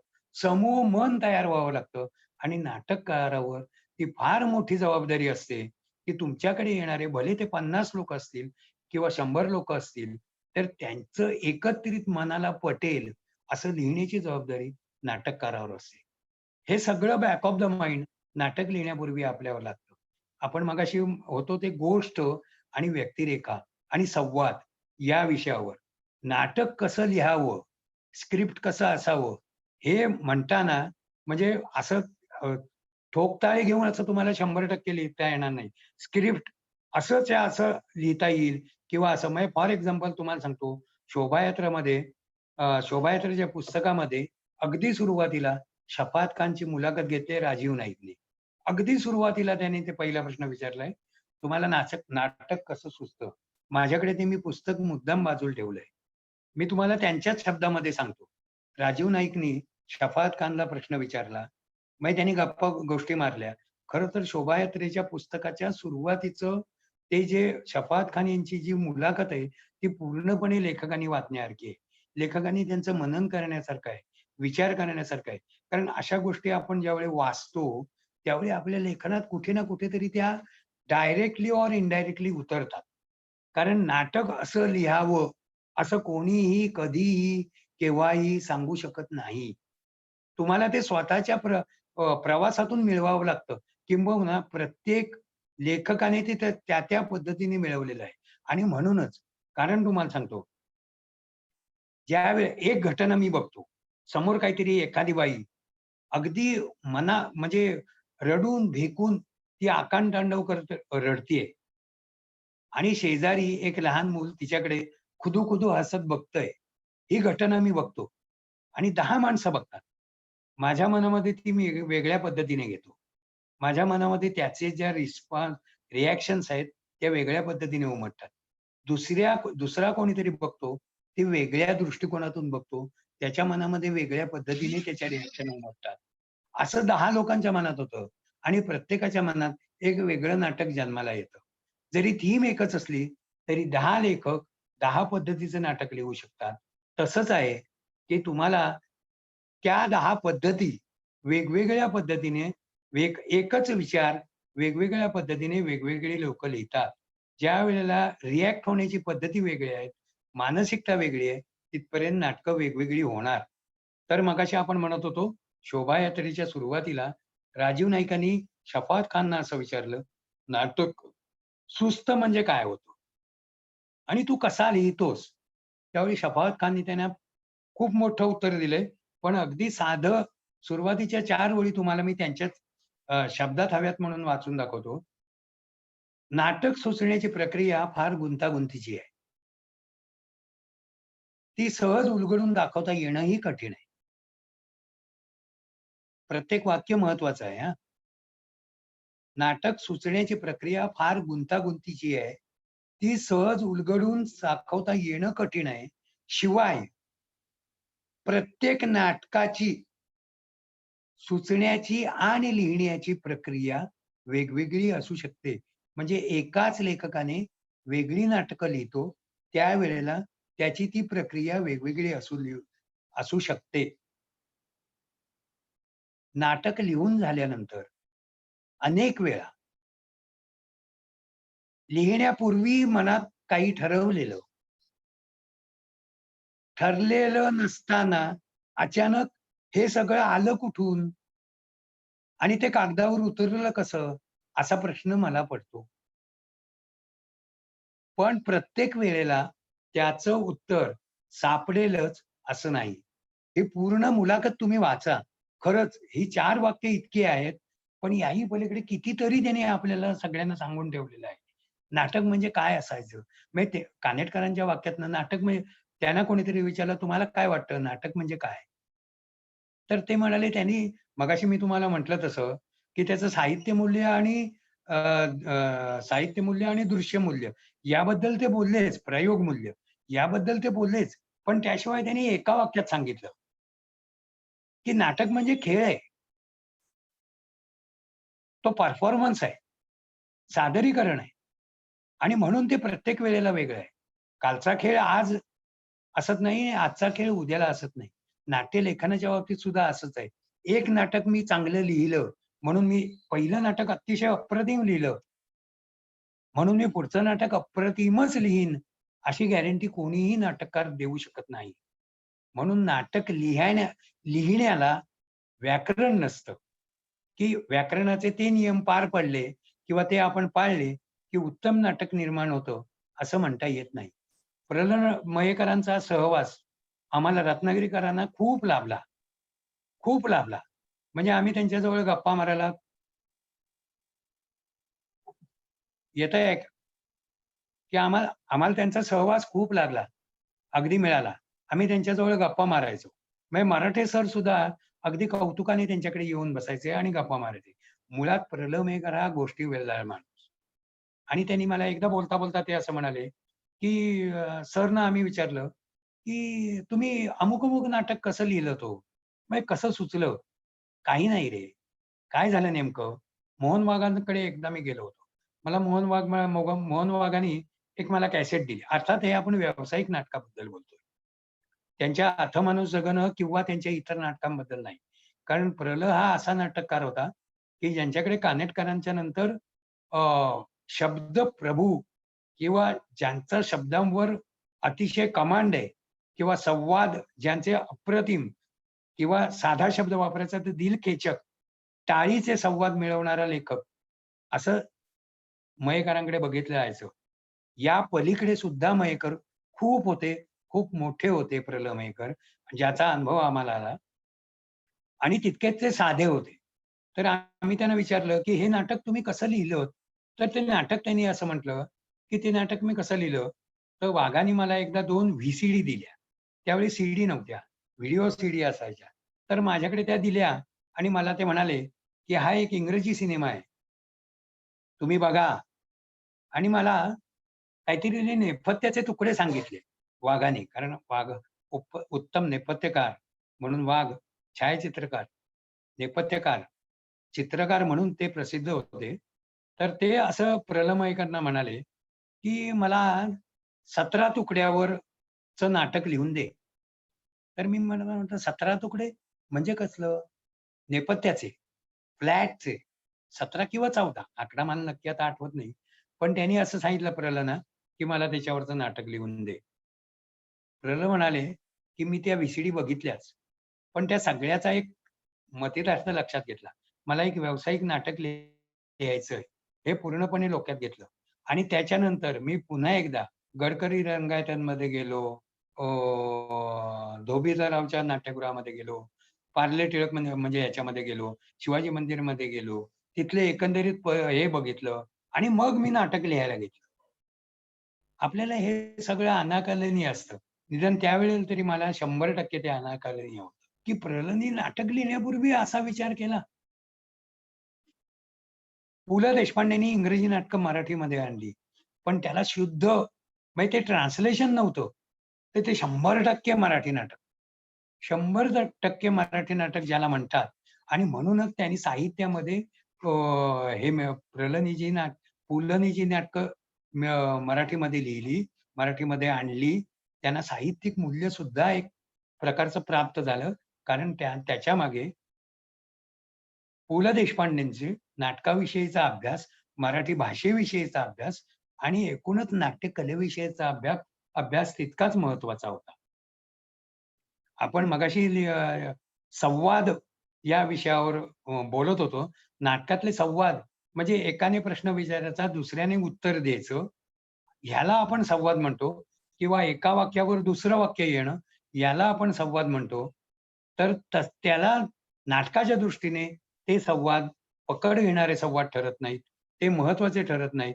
कारण प्रेक्षक एका अर्थाने म्हटलं, तर प्रेक्षक हा लहान मुलासारखा असतो. लहान मूल ज्यावेळी दुपट्यावर पडलेलं असतं, त्यावेळी त्याच्यासमोर सातत्याने ते जर त्याला एकटं ठेवलं, तर ते खेळेल. हातातल्या खेळण्याशी खेळतं. पण ते खेळणं ज्यावेळी त्याच्यापासून काही अंतरावर जातं, दूर जातं, त्याच्या ते रीचच्या बाहेर असतं आणि त्याला काहीही मिळत नाही. त्यावेळेला लहान मूल रडायला सुरुवात करतं. प्रेक्षक अशा लहान मुलासारखा असतो. जर समजा त्याला संवाद कंटाळवाणे व्हायला लागले, रंगमंचावर चालू असलेल्या नाटकामध्ये काही घडत नाही, संवादामधून काही निर्माण होत नाही, असं वाटायला लागलं, तर प्रेक्षक रडत नाही, पण तुम्हाला रडवतो. एवढं मात्र नक्की. तो कंटाळतो. तो काहीतरी इकडे-तिकडे बघायला लागतो. तो म्हणजे कुरकुरे खायला लागतो आणि मग ते नटांपर्यंत पोहोचतं. ते नाटक पडतं. त्यामुळे संवाद हा अत्यंत नाटकाचा हा आत्मा आहे आणि तो अत्यंत महत्वाचा आत्मा आहे. नाटक ह्याच्यातला. मग ते नाटक म्हणजे काय आहे संवाद? मी तुम्हाला परत एकदा मागे जातो. मी कोर्टात नोकरी करत होतो आणि मी ज्यावेळेस सीनियर झालो, त्यावेळी मला ज्यांनी कोर्ट बघितलंय, त्यांना एक माहिती असतं, जज बघितलं किंवा नाटकही बघितलं असाल, टॉमी नवेज बघितला असाल, सिनेमे बघितले असताल, तर त्यावेळेला जजमध्ये असतात आणि एका बाजूला स्टेनो आणि दुसऱ्या बाजूला लिपिक असतो. त्याला शिरस्तेदार म्हणतात किंवा क्लार्क ऑफ द कोर्ट म्हणतात. आणि तो मी सीनियर झाल्यानंतर तिथे मी बसायचो. आणि फौजदारी केसमधून बऱ्याचदा साक्ष होते आणि म्हणजे साक्षीदाराची साक्ष होते. आरोपीचा वकील क्रॉस एक्झामिनेशन घेतो. ज्याला उलट तपास म्हणतात. तो उलट तपास घेतला जातो. आणि रत्नागिरीमध्ये असे काही वकील, काही जुने जाणते वकील असतात, की ते इतके अप्रतिमपणे उलट तपास घेतात, की साक्षीदाराला कळत सुद्धा नाही त्याच्याकडनं जे आरोपीला आरोपीला वाचवण्यासाठी जे अतिशय महत्वाचं आहे आणि ते साक्षीदाराकडनं काढून घेणं अगदी त्याला न कळत हे ते काढून घेत असतात आरोपीचे वकील. आणि त्याच्यामुळे बऱ्याचदा असं व्हायचं, एखादा चांगला वकील चांगला उलट तपास करत असला की माझ्यातला नाटककार हळूच जागा व्हायचा, तिथला माझ्यातला क्लार्क बाजूला व्हायचा आणि माझ्यातला नाट्य लेखक, मी स्वतःला नाटककार म्हणत नाही कारण तेवढं कर्तृत्व माझ्याकडे नाही, तेवढी बुद्धिमत्ता माझी नाही. त्यामुळे मी नाटक लिहितो, नाट्य लेखक आहे मी. ते मी नाट्य लेखक माझ्यातला जागा व्हायचा आणि तो हळूहळू त्या संवादातली गंमत सुरुवात करायला अनुभवायला लागायचा. त्याच्यातली गंमत मला यायला लागायची. ज्या वेळेला एका माणसाला तुमच्या संवादातली आणि ती गंमत तुम्हाला कधी येते? नाटककाराने स्वतः जे लिहिलं आहे त्यातलं, मग तुम्ही चहा घेणार का? नको नको. आत्ताच माझा चहा झालाय. मला ना चहा घेतल्यावर पित्त होतं. हो का? हां, माझं भाव वेगळं आहे. मी दिवसातनं 15-15 वेळा सुद्धा चहा घेतला. मला काही प्रॉब्लेम येत नाही. असा जर संवाद 2 मित्रातला चालू राहिला, तर प्रेक्षक बघतील का? तुम्ही तरी बघाल का मला सांगा? त्यामुळे संवादामध्ये वीण असावी लागते, जी अदृश्य असते, पण ती कथेमध्ये कथा ज्याला आपण म्हणतो ना, त्या कथेमध्ये असंख्य जसे माणसाच्या शरीरामध्ये असंख्य रक्तवाहिन्या आहेत, ज्या एकमेकीला छेदत, एकमेकीच्या बरोबरीने, एकमेकीच्या बरोबर जातात आणि मग त्या वेगवेगळ्या ठिकाणी जात असतात आणि परत एकदा येऊन भेटतात. त्यातनं रक्त वाहत असतं. तसंच नाटकाचे संवाद हे नाटकाच्या कथेच्या रक्तवाहिन्या आहेत. ते जर तुम्हाला सुदृढ, सबल असेल, ते हवं असेल, तर संवाद तुमचे तितके महत्वाचे आणि पेशी म्हणजे ज्याला आपण शब्द म्हणतो, तो इतका चालू लागतो की त्यातल्या व्हाईट सेल, रेड सेल यांचं प्रमाण अगदी प्रपोर्शन जे आहे ते परफेक्ट लागतं आणि तरच अतिशय सुदृढ आणि सबल असं नाटक आपल्या हातून लिहून होतं. अर्थात हे सांगण्या इतकं सोपं नाही आणि म्हणून संवाद काय असावेत, तर नेहमी असं असावं की लिहून झाल्यानंतर ते पुन्हा पुन्हा वाचावेत. प्रलंची लिहिण्याची एक स्टाईल होती. प्रलंचा उल्लेख माझ्या बोलण्यामध्ये पुन्हा पुन्हा येतोय कारण प्रत्यक्ष अनुभवलेला लेखक, उत्तम लेखक असं ते आमचे होते. त्यामुळे प्रलंचे उल्लेख सातत्याने माझ्या बोलण्यामध्ये येत आहे. तर प्रल असं म्हणायचे, प्रल रात्री 9-9:30 नंतर लिहायला बसायचे. शांत चित्ताने लिहायला बसायचे आणि ते लिहायला सुरुवात करायचे. एक टाकी लिहायचे. प्रलंचं अक्षर अतिशय उत्तम होतं, शार्प होतं. जसे त्यांचे विचार होते, तसे त्यांचे शब्द आणि तसे त्यांचं अक्षर होतं आणि ते लिहायला बसायचे. ते प्रल म्हणायचे की आम्हाला सांगायचे की काल रात्री 2:30 पर्यंत लिहित होतो. बास मस्त मजा आली आणि 3 वाजता चहा करून घेतला, परत एकदा हात फिरवला लेखनावर आणि 5 वाजता झोपलो. आणि मग संपूर्ण नाटक लिहून झाल्यानंतर प्रलने नेहमी असं म्हणायचे, लेखकाला बऱ्याचदा ज्या लेखनामुळे आनंद मिळालेला असतो, की नाटकातला हा प्रवेश झाल्यानंतर मला खूप आनंद मिळाला किंवा नाटकातले हे संवाद लिहून झाल्यानंतर मला असं वाटलं की प्रेक्षक या संवादांना कडाडून टाळी देणार, असं मला वाटलं होतं. माझं पूर्ण नाटक लिहून झाल्यानंतर बऱ्याचदा असं होतं, असं प्रल मयेकर म्हणायचे की म्हणजे सिद्धहस्त नाटककार ज्यांना आपण म्हणतो, तो नाटककार म्हणायचा की बऱ्याचदा असे संवाद किंवा असे प्रवेश मला माझ्या नाटकातनं गाळून टाकायला लागलेले आहेत. याला काय म्हणायचं? म्हणजे जसं मगाशी शपात खानच्या याच्यामध्ये जसं आपण म्हटलं होतं की ठरवलेलं असतं की आपण हे लिहायचंय. पण काही वेळेला असं होतं, जसं मलाही तो अनुभव आलेला आहे की नाटककार लिहायला बसतो, नाट्यलेखक लिहायला बसतो आणि मग त्याच्या डोक्यातनं एक पात्र स्वतःहूनच बोलायला लागतात. पात्र एकमेकांशी स्वतःहून संवाद साधायला लागतात. एक पात्र दुसऱ्याशी स्वतःहूनच बोलायला लागतं. जो मला स्वतःला अनुभव आलेला आहे.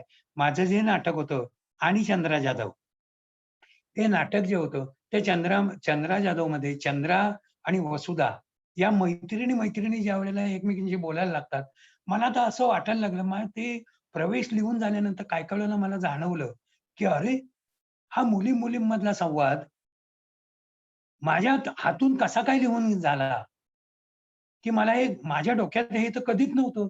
मला हे कधी वाटलं, कसं लिहिलं मी हे? हा आश्चर्यकारक प्रश्न मला सुद्धा पडला. पण लेखकाला बऱ्याचदा हा अनुभव येतो, की ज्यावेळी तुम्ही एकरूप होऊन नाटक लिहायला लागता. स्वतःहून तुम्हाला एक त्या कथानकामध्ये गुंतून नाटक लिहायला सुरुवात करता. त्यावेळेला ती पात्र स्वतःहून कुठेतरी आपापसात बोलायला लागतात आणि मग ते नाटक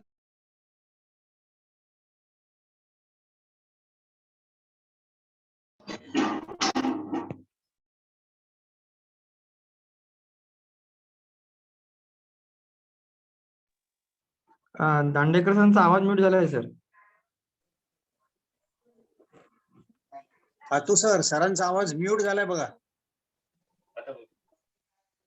हॅलो बोला. तर बऱ्याचदा हॅलो येत आहे ऐकायला? Okay okay sir. येस. की असं होतं बऱ्याचदा की आपण जे ठरवलेलं नसतं ते कागदावर उतरलं जातं. कारण नाटकातली पात्रे एकमेकांजवळ बोलायला लागतात. हा अनुभव तुम्हाला येतो ज्यावेळी तुम्ही संवादावर हळूहळू संवाद तुम्ही हे केलं पाहिजे. जसं मी तुम्हाला मगाशी म्हटलं, की संवाद हे तुम्ही ठरवून संवाद, पण संवादाचं महत्व आपल्या लक्षात आलं पाहिजे, की नाटकातले संवाद हे अत्यंत महत्वाचे असतात. जसे प्रवेश महत्वाचे असतात, की बऱ्याचदा असं होतं, की एखादा प्रवेश खूप लांबतो. जसं मी सुरुवातीला सांगितलं तसं, की असंही म्हणता येत नाही आपल्याला, की एक प्रवेश हा 20-20 मिनिटाचा असायला हवा. म्हणजे बऱ्याचदा असं म्हटलं जातं, की आपण आता बरेचसे लोकं राज्यनाट्यकरता नाटक करणारे आहोत किंवा लिहिणारे आहोत. मला वाटतं तुमच्यापैकी सुद्धा बरेचसे लोकं राज्यनाट्याच्या पातळीवर असतील. हौशी रंगकर्मी याच्यामध्ये बरेचसे असतील, जे आता ही कार्यशाळा जॉइन केलेली आहे. की माझ्यासारखेच आहेत ते, की त्यांनी राज्यनाट्य स्पर्धेमध्ये आपण ज्यावेळी भाग घेतो, नाटकाचं ड्युरेशन ठरवलं जातं. 2 तास 10 मिनिटं. लेखकाला ते दिलं जातं, की नाटकाचं लेखन 2 तास 10 मिनिटं. बरं मी मध्येच थोडा विषय कट करतो आणि मी सांगतो, की "सर माझा वेळ संपला, की मात्र मला सांगा हां." मराठे सर. सर सुरू राहू दे. सर कंटिन्यू राहू दे. कंटिन्यू राहू दे. हां, तुम्ही फक्त सांगा मला. हो नाही, हो आम्ही घड्याळाकडे बघायचंच बंद केलंय सर. राहू दे. नाही पण खरंच सांगा, ओके की ओके. तर राज्यनाट्यामध्ये आपण बरेचसे लोक नाटक करणारे असू, असं समजून त्या ड्युरेशनवर मी बोलतो, की आपल्याला 2 तास 10 मिनिटं अशी दिलेली असतात. आणि मग लेखक सुद्धा म्हणताना असं म्हणतो, की ठीक आहे, मला आता नाटक लिहायचंय, माझ्या संस्थेकरता लिहायचंय. मग थोडेसे आपण तांत्रिक होतो आणि मग विचार करतो, की 50-52 पानं लिहायला घेतो. आणि मग आपण बऱ्याचदा असं म्हणतो, की हा प्रवेश किती वेळाचा असावा, हा प्रवेश किती वेळाचा असावा. एकच प्रवेश बराच असून चालणार नाही, असं आपण म्हणतो. आणि मग ते त्या पद्धतीने जातो. काही अंशी हे 100% बरोबर आहे, की एकच प्रवेश खूप लेंदी असू नये, खूप असू नये. पण ह्याचा अर्थ लेंदी हा शब्द सुद्धा फसवा आहे. कारण 4 चौघीमधला पीस प्रशांत दळवींनी लिहिलेला फोनवरचा, आता तुमच्यापैकी बऱ्याच लोकांना आठवत असेल किंवा माहिती असेल. पण सुरुवातीला चंद्रकांत कुलकर्णींनाही असं वाटलं नाही. पण बऱ्याचदा असं वाटलं होतं सुरुवातीला, की हा प्रवेश खूप मोठा होईल किंवा हे लोकांना खूप त्रासदायक होईल, असं वाटलं. पण त्यातले कंटेंट काय आहे? कंटेंट अप्रतिम होते. तिचं जे तिचं जे सांगणं होतं, त्या हिला जे काही त्या पात्राला जे काही बोलायचंय, ते इतकं हृदयापासून होतं, इतकं मनापासून होतं, की ते किती काळ फोनवर बोलत राहिली. आणि वंदना गुप्तेंसारखी समर्थ अभिनेत्री 4 चौघीमध्ये कधीही प्रेक्षक तिथे कंटाळला नाही. म्हणजे व्यावसायिक नाटकातला प्रेक्षक असून सुद्धा त्या प्रवेशाला कंटाळला नाही. म्हणजे मला सांगायचा मुद्दा हा आहे, की लेंदी ह्याचा अर्थ पानं वाईज नव्हे, की माझा हा प्रवेश 8 पानांचा झालाय. बापरे, म्हणजे तो मोठा होईल की काय? 10 पानांचा झालाय, म्हणजे तो मोठा होईल की काय? त्याच्यात कानेटकर म्हणतात तसं प्रयोग मूल्य किती आहे? त्याच्यात लेखकाला काय सांगायचंय, काय सांगतोय? काय एकच गोष्ट पुन्हा पुन्हा सांगतोय? ते एकच गोष्ट पुन्हा पुन्हा सांगत असेल, पात्र पुन्हा पुन्हा तेच बोलत असतील, तर याचा अर्थ 10 पानं झाली की मग तो लेंदी आहे किंवा 12 पानं झाली की तो लेंदी आहे.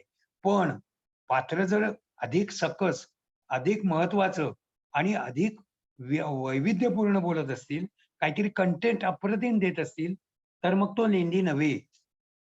आणि म्हणून लेखकाला सुद्धा हे कधी कळतं, ज्या वेळेला तो पुन्हा पुन्हा लिहितो.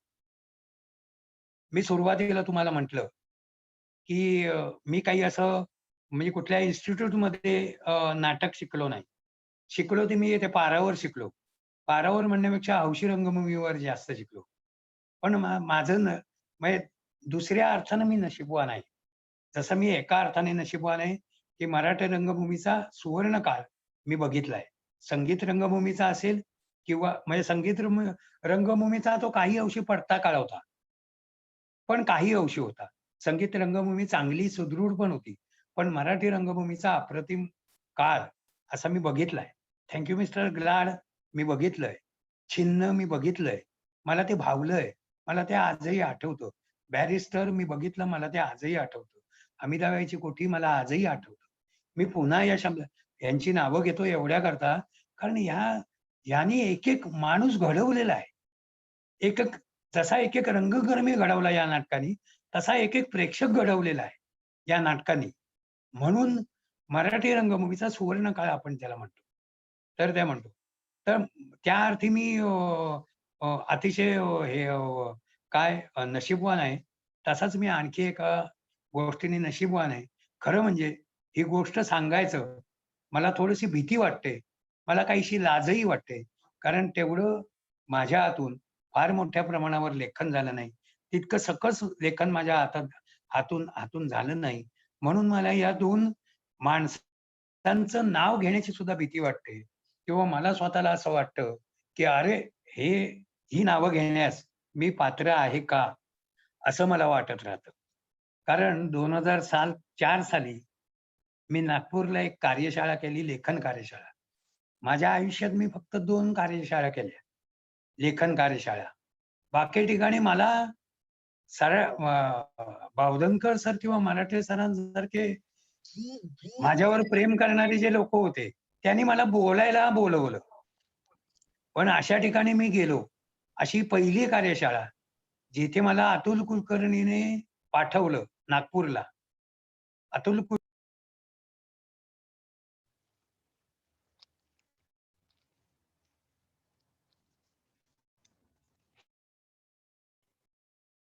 एक मिनिट म्यूट झालंय. खातू सर अनम्यूट करा. तर त्यांनी मला अतुल कुलकर्णीने मला पाठवलं त्या कार्यशाळेसाठी. आणि नागपूरला ती कार्यशाळा होती. 8 दिवसांची कार्यशाळा होती. आणि ती कार्यशाळा घेणार होते महेश एलकुंचवार. जी पहिली कार्यशाळा मी ही केली, ती एलकुंचवारांची कार्यशाळा मी ही केली, अनुभवली. त्याच्यामध्ये त्यांनी एक वर्कशॉप आम्हाला दिला होता. आणि तो वर्कशॉप होता एलकुंचवारांच्या वेगवेगळ्या नाटकातले संवाद. त्यांनी असे प्रवेश आम्हाला ते द्यायचे आणि त्यांनी आम्हाला सांगितलं, या प्रवेशातले जे महत्वाचे तुम्हाला वाक्य वाटत नाहीत, जी वाक्य आवश्यक नाहीत, ती वाक्य कट करा. म्हणजे सुरुवातीला त्यांनी नाटक दिलं आणि सांगितलं, या नाटकातले कुठले प्रवेश महत्वाचे नाहीयेत, तर ते तुम्ही प्रवेश कट करा. त्याचप्रमाणे नंतर आम्ही ती नाटकं वाचली आणि मग लक्षात आलं, सरना आम्ही हात जोडून सांगितलं, सर यातला कुठचाही प्रवेश कट करण्यासारखा नाही. मग म्हणाले, ठीक आहे, तुम्ही माझ्यावरल्या प्रेमापोटी असं बोलताय. म्हणजे खरं किती मोठी माणसं असतात, हा त्यातला एक महत्वाचा भाग आहे. आणि त्यांनी सांगितलं, आता हे प्रवेश घ्या. आणि प्रत्येकाला त्यांनी एकेका नाटकातले प्रवेश दिले आणि सांगितलं, की या नाटकातले, या प्रवेशातले कुठचे संवाद तुम्हाला कुठची वाक्य महत्वाची वाटत नाहीत किंवा या वाक्याऐवजी ही वाक्य घेता येतील अशी तुम्ही लिहून काढा, असं त्यांनी सांगितलं. आणि आम्ही ती वाचले, पुन्हा पुन्हा वाचले. आमच्यातली काही चावट मुलं जी होती किंवा धडपडी मुलं होती किंवा ज्याला धैर्यवान मुलं होती, असं जी म्हणू आपण, 2004 सालचं सांगतोय, त्या मुलाने असं म्हटलं, आपण हे वाक्य बदलूया का? मग आम्ही सगळ्यांनी मिळून त्या वाक्याच्या ऐवजी ते वाक्य घालून बघितलं आणि तो प्रवेश वाचून बघितला. पण तुम्हाला खरंच सांगतो, एलकुंचवारांचा एकही शब्द किंवा एकही वाक्य बदलण्याचे धैर्य आम्हाला झालं नाही. आमच्यामधली धीट मुलं सुद्धा होती, त्या मुलांना सुद्धा झालं नाही. एलकुंचवारांचं म्हणजे जर आपण त्रिनाट्य म्हणजे तुम्हाला एक साधी, जसं मगाशी मी शफाअत खानचं तुम्हाला मी सांगितलं, तसं आणखी एक महत्वाचं वाक्य चंद्रकांत कुलकर्णींनी याच्यामध्ये वाक्य त्याच्यामध्ये चंद्रकांत कुलकर्णींनी एलकुंचवारांच्या याच्याबद्दल त्यांनी नोंदवलेलं आहे. मी तुम्हाला इथलं ते वाचून दाखवतो. इथेच कुठेतरी ते आहे. ते तुम्हाला मी वाचून दाखवतो मुद्दाम, की त्याने ते इतक्या चांगल्या पद्धतीने लिहिलं आहे की दायाद हे त्यांनी जी एलकुंचवारांची त्रिनाट्यधारा तुम्हाला कदाचित आपल्याला सगळ्यांना माहिती आहे, ज्याचे प्रयोग चांगल्या पद्धतीने केले गेले, त्या त्रिनाट्य धारामध्ये त्यांनी दायादमध्ये चंद्रकांत कुलकर्णींनी आपलं हे लिहिलंय. त्यांनी जे मनोगत लिहिलंय त्या मनोगतामध्ये त्यांनी लिहिलंय की वाडा विकायचे मधले संवाद, एलकुंचवारांचे संवाद म्हणजे केवळ शब्द नव्हे, केवळ वाक्य नव्हे, तर त्या प्रत्येक पात्राची लय, प्रत्येक पात्राचा श्वास, उच्छ्वास, त्याच्या बोलण्यातली अवतरण चिन्ह ही सगळी त्या संवादामधून प्रोजेक्ट होतात, उद्रुक होतात, हे त्यांनी सांगितलं. म्हणजे ही संवादामधली ताकद, ती जी महत्वाची ताकद आहे, एलकुंचवारांच्या संवादामधली ताकद, ही चंद्रकांत कुलकर्णींनी अतिशय समर्पक शब्दात सांगितलं की त्यांचं वाक्य वाचताना त्यांचे अवतरण चिन्ह म्हणजे जे स्वल्पविराम असेल, पूर्णविराम असेल किंवा त्यांचं उद्गारवाचक चिन्ह असेल किंवा आणि काही असेल, तर ती लक्षात घेऊन ते आहे. आणि ती त्यांचे संवाद म्हणजे काय, तर त्या पात्राचं ते जगणं आहे, त्या पात्राचा श्वास आहे, त्या पात्राची ती भावना आहे, ती ज्या शब्दातून ती प्रगट होते आहे. किती महत्वाचं वाक्य आहे.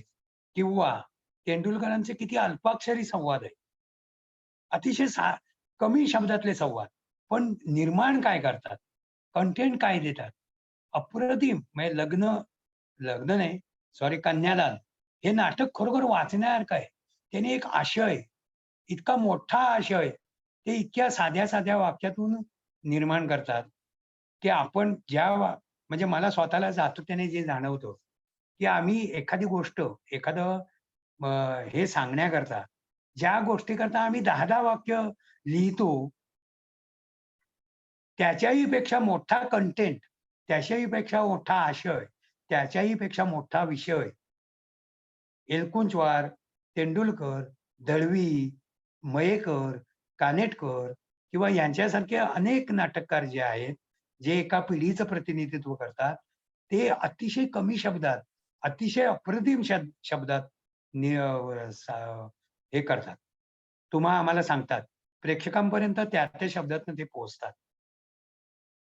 आणखी एक महत्वाची गोष्ट मला ती वाटतं, मला जे जाणवलं, मी तुमच्याजवळ बोलताना ते थोडंसं अगदी सुरुवातीला सांगितलं, ते सूत्रबद्ध असेल असं नाही, कारण मी तुमच्याशी संवाद साधण्याचा प्रयत्न करतोय आणि माझा मुळात अभ्यास अजून चालू आहे. नाट्यलेखनावरचा माझा अभ्यास झालाय, तो पूर्णत्वाला पोहोचलाय असं मला वाटत नाही. ज्या वेळेला वाटेल त्यावेळेला माझ्यातला नाट्यलेखक संपेल याची जाणीव मला आहे. पण तरी देखील मला जाणवलेली एक गोष्ट तुम्हाला सांगतो की मुळात तेंडुलकरांचं लेखन वाचताना मला सातत्याने असं वाटतं की हा माणूस इतकं वेगवेगळ्या व्यक्तिरेखा कशा काय उभ्या करू शकतो, इतके वेगवेगळे विषय कसे काय मांडू शकतो. बऱ्याचदा तेंडुलकरांवर असा आरोप केला जातो की त्यांच्या नाटकामध्ये, त्यांच्या लेखनामध्ये हिंसा हा भाग बऱ्याचदा हे केला जातो. पण हिंसेची विविध रूप तेंडुलकर कशी काय वेगवेगळ्या पद्धतीने साकार करू शकतात, कशी काय प्रगट करू शकतात, ते इतक्या साध्या साध्या शब्दात एक वेगवेगळ्या व्यक्तिमत्वातून ते कसे कसे काय सादर करू शकतात, हे मला सातत्याने ज्यावेळी वाटतं त्यावेळी माझ्या लक्षात येतं. मग त्यांचं इतर ललित लेखन वाचताना सुद्धा मला सातत्याने वाटत राहतं, हा माणूस किती रसरसून जगलेला आहे, किती वेगळं जगलं आहे. जगताना नेहमीच जगण्यापेक्षा त्यांनी जग किती वेगवेगळ्या नजरेतून न्याहाळलेलं आहे. किती वेगवेगळ्या मनाने ते स्वीकारलेलं आहे. त्याने ते कसं अनुभवलेलं आहे. हे सातत्याने वाटत राहतं. एलकुंचवार एका एका टोकापर्यंत ते ज्यावेळी पोहोचतात, मग त्यांचं लेखन बऱ्याचदा की असं सर्वसामान्य लोकांना माणसांना ते कळणार नाही. पण जी काहीतरी नाटकातला एक वेगळेपणा जाणवू इच्छितात, ते अभ्यास करण्यासारखं त्या वाक्यांना, ते शब्दांना जाणं किती कठीण आहे, किती महत्वाचं आहे. किती विद्वत्ता प्रचूर किंवा ज्याला आशय प्रचूर ते लिहितात. काय त्यातून किती आशय निर्माण होतो. वेगवेगळ्या पद्धतीने, वेगवेगळ्या ह्याने ते कसे काय जातात. कारण त्यांचं जगणं हे इतकं अभ्यासपूर्ण आहे. एलकुंचवारांचं जगणं, तेंडुलकरांचं जगणं, त्याच्यानंतर दळवींचं व्यक्तिचित्रण कसं काय त्यांनी इतक्या व्यक्ती कशा काय अनुभवल्या. कारण त्या व्यक्तीच्या सुखदुःखाशी दळवी खूप समरूप झाले. म्हणजे त्यांनी ते त्यांचा आत्मा त्यांच्या आत्म्यापर्यंत पोहोचला असं म्हणायला हरकत नाही. वेडी लोक आपण सुद्धा बघतो.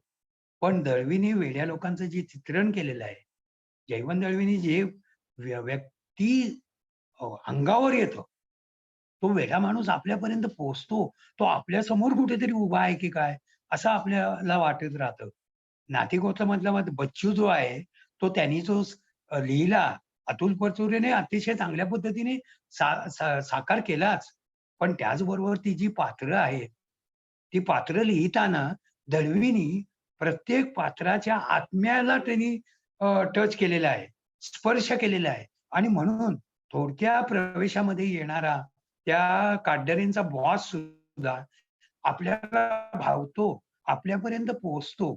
याचं कारण दळवीनी ती पात्र अनुभवलेली आहेत, ती माणसं अनुभवलेली आहेत, त्यांचा आत्मा अनुभवलेला आहे. म्हणजेच तेंडुलकर असतील, एलकुंचवार असतील, दळवी असतील किंवा आणि मयेकरांसारखे नाटककार किंवा आणखी कोणी नाटककार ज्यांना आपण सिद्धहस्त नाटककार म्हणतो, ज्यांना आपण आदर्श मानतो, तर ते केवळ नाटक लिहितात म्हणून ग्रेट नव्हे, तर त्यांचं जगणं हे इतकं महत्वाचं आहे की त्यांनी वेगवेगळ्या पद्धतीने, वेगवेगळ्या नजरेने, वेगवेगळ्या मनातून त्यांनी ती जाणवलेलं आहे. त्यांनी ते त्या वाचन केलेलं आहे, त्यांनी ते मनन केलेलं आहे आणि म्हणूनच ते लिहू शकतात. म्हणूनच ते प्रगट होऊ शकतात. जर दुसऱ्याच्या दुःखाशी आपण कधीच हे झालो नाही, संलग्न झालो नाही, तर आपण काय लिहिणार? दुसऱ्याचा आनंद आपण अनुभवू शकलो नाही, तर आनंदी माणूस आपण आपल्या नाटकामध्ये कसं काय सादर करू शकणार? कसा काय साकार करू शकणार? कसं काय लिहू शकणार? तर मला वाटतं उत्तम लेखन होण्यासाठी लेखकाचं जगणं सुद्धा तेवढंच रसरसून जगणं हवं, अर्थपूर्ण जगणं हवं आणि समोर येणाऱ्या माणसाच्या सुखदुःखाशी स्वतःला हे करून घेणारं जगणं हवं. तरच तो चांगल्या पद्धतीने लिहू शकेल, असं मला स्वतःला वाटतं. दुसरं आणखी एक महत्वाची गोष्ट, जे स्वतः विजया मेहता म्हणतात, की प्रत्येक कलाकृतीला एक लय आणि ताल असते. लेखनाला सुद्धा लय आणि ताल असते. ज्यावेळी तुम्ही वाक्य लिहिता, ते वाक्य पुन्हा पुन्हा वाचून बघायला पाहिजे. तुम्हाला त्याच्यात ताल जाणवतोय का? त्या वाक्यातून काही ल जाणवते का? ज्यावेळी तुम्ही प्रवेश लिहिता, ज्यावेळी तुम्ही वाक्य लिहिता, प्रवेश लिहिता, म्हणजे सुरुवात करायची झाली, ज्यावेळी तुम्ही शब्द लिहिता, ज्यावेळी तुम्ही अक्षर लिहिता, ज्यावेळी तुम्ही शब्द लिहिता, ज्यावेळी तुम्ही वाक्य लिहिता, ज्यावेळी त्या वाक्यांचे संवाद होतात, संवादांचा प्रवेश होतो, प्रवेशाचे अंक होतात, अंकाचं नाटक होतं. त्या प्रत्येक नाटक पूर्ण होईपर्यंत प्रत्येक अक्षराला, प्रत्येक शब्दाला ताल आणि लय हवाच. ती हवीच, ती अंगभूत आहे, असायलाच हवी. आणि ती नसेल तर ते पोकळ शब्द, पोकळ वारा, पोकळ ते इकडून तिकडून निघून जाईल. या पलीकडे काही होणार नाही. मित्रांनो आणि अभ्यासकांनो, मी बोलतोय हे साकार करणं, प्रत्यक्षात आणणं सोपं नाहीये. मी जरी बोलत असलो तरी आज मी वक्ता आहे म्हणून त्या स्थानाचा गैरफायदा घेऊन तुम्हाला शहाणपणा शिकवण्याचा प्रयत्न करतोय. खरं तर मी सुद्धा हे स्वतः अनुभवण्याचा प्रयत्न करतो. मी केवळ तोंडेकलं म्हणून सरांचे आभार पुन्हा पुन्हा मानत नाहीये. तर एवढ्याकरता आभार मानतोय. मला स्वतःला असं वाटतंय की मी हा एक स्वतःला समजून घेण्याचा प्रयत्न करतोय. लेखक म्हणून स्वतःला समजून घेण्याचा प्रयत्न करतोय की मी किती कुठे आहे, कुठच्या पातळीवर आहे हे समजून घेण्याचा मी प्रयत्न करतोय. आणि हे या निमित्ताने मला सातत्याने अनुभवायला मिळतोय म्हणून मी त्या पद्धतीने म्हणतोय. आणखी एक महत्वाची गोष्ट, मगाशी आपण राज्यनाट्य करता, मला वाटतं हा माझा शेवटचा मुद्दा आहे. मी राज्यनाट्य करता आपण बरेचसे लोक लिहितो किंवा काही ना काहीतरी सादर करण्याचा प्रयत्न करत असतो. आणि म्हणून मी म्हणतो, मला स्वतःला असं वाटतं हे कदाचित चुकीचं असेल. म्हणजे ज्याला सिद्धहस्त नाटककार असू शकतात, जे टेबलावर बसून लिहू शकतात, पण ज्याला प्रयोगमूल्य म्हणतात ते वारंवार तपासून बघावं लागतं.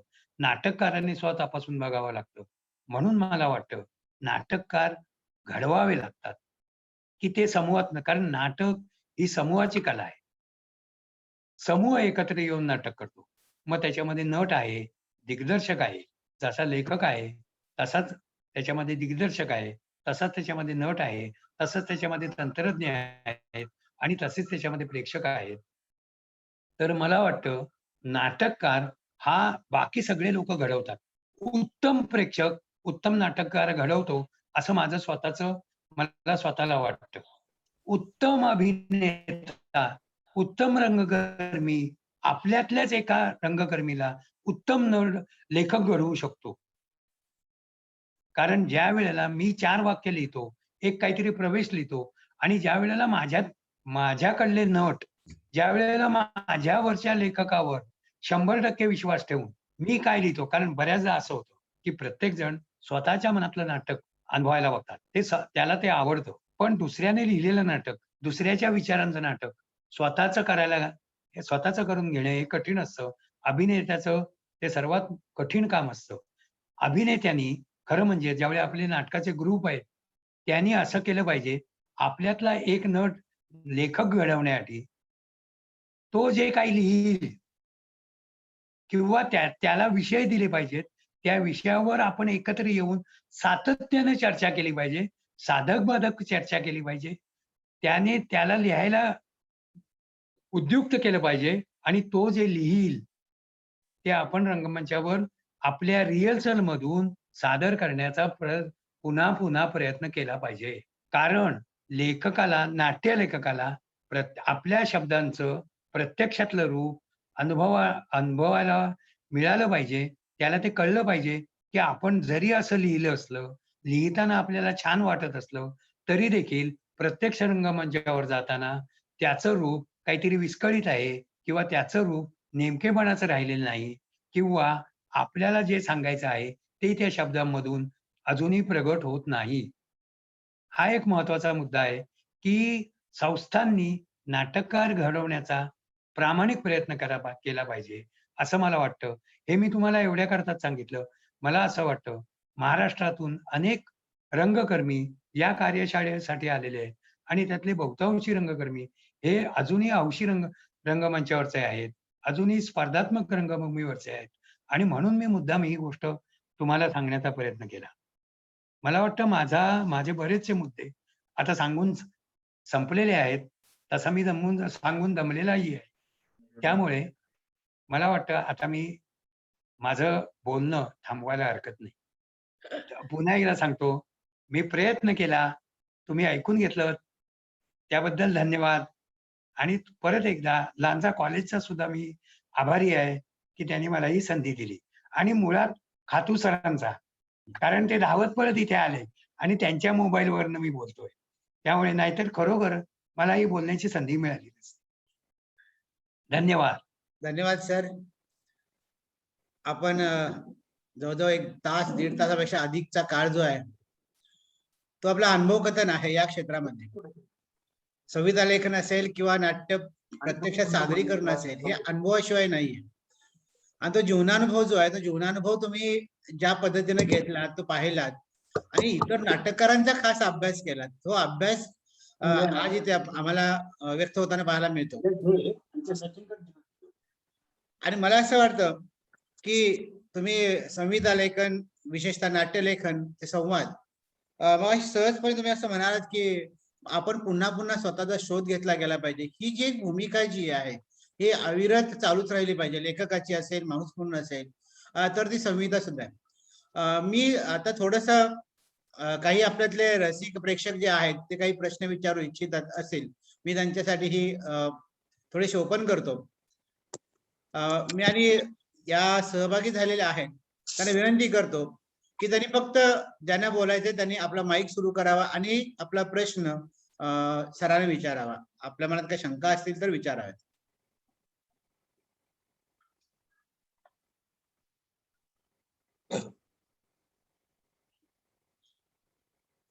मला वाटतं की सरांच्या मार्गदर्शनामुळे संविधा लेखनाबद्दल काही शंका नसाव्यात.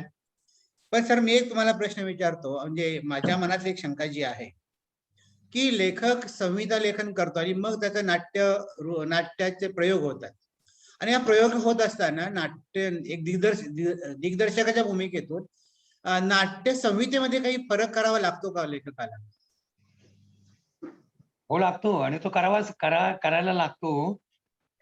कारण बऱ्याचदा असं होतं, लेखक आपल्या लेखन कृतीच्या प्रेमात असतो आणि ते स्वाभाविक आहे. कोणी, प्रत्येक कलाकार हा आपल्या कलाकृतीच्या प्रेमात असतो.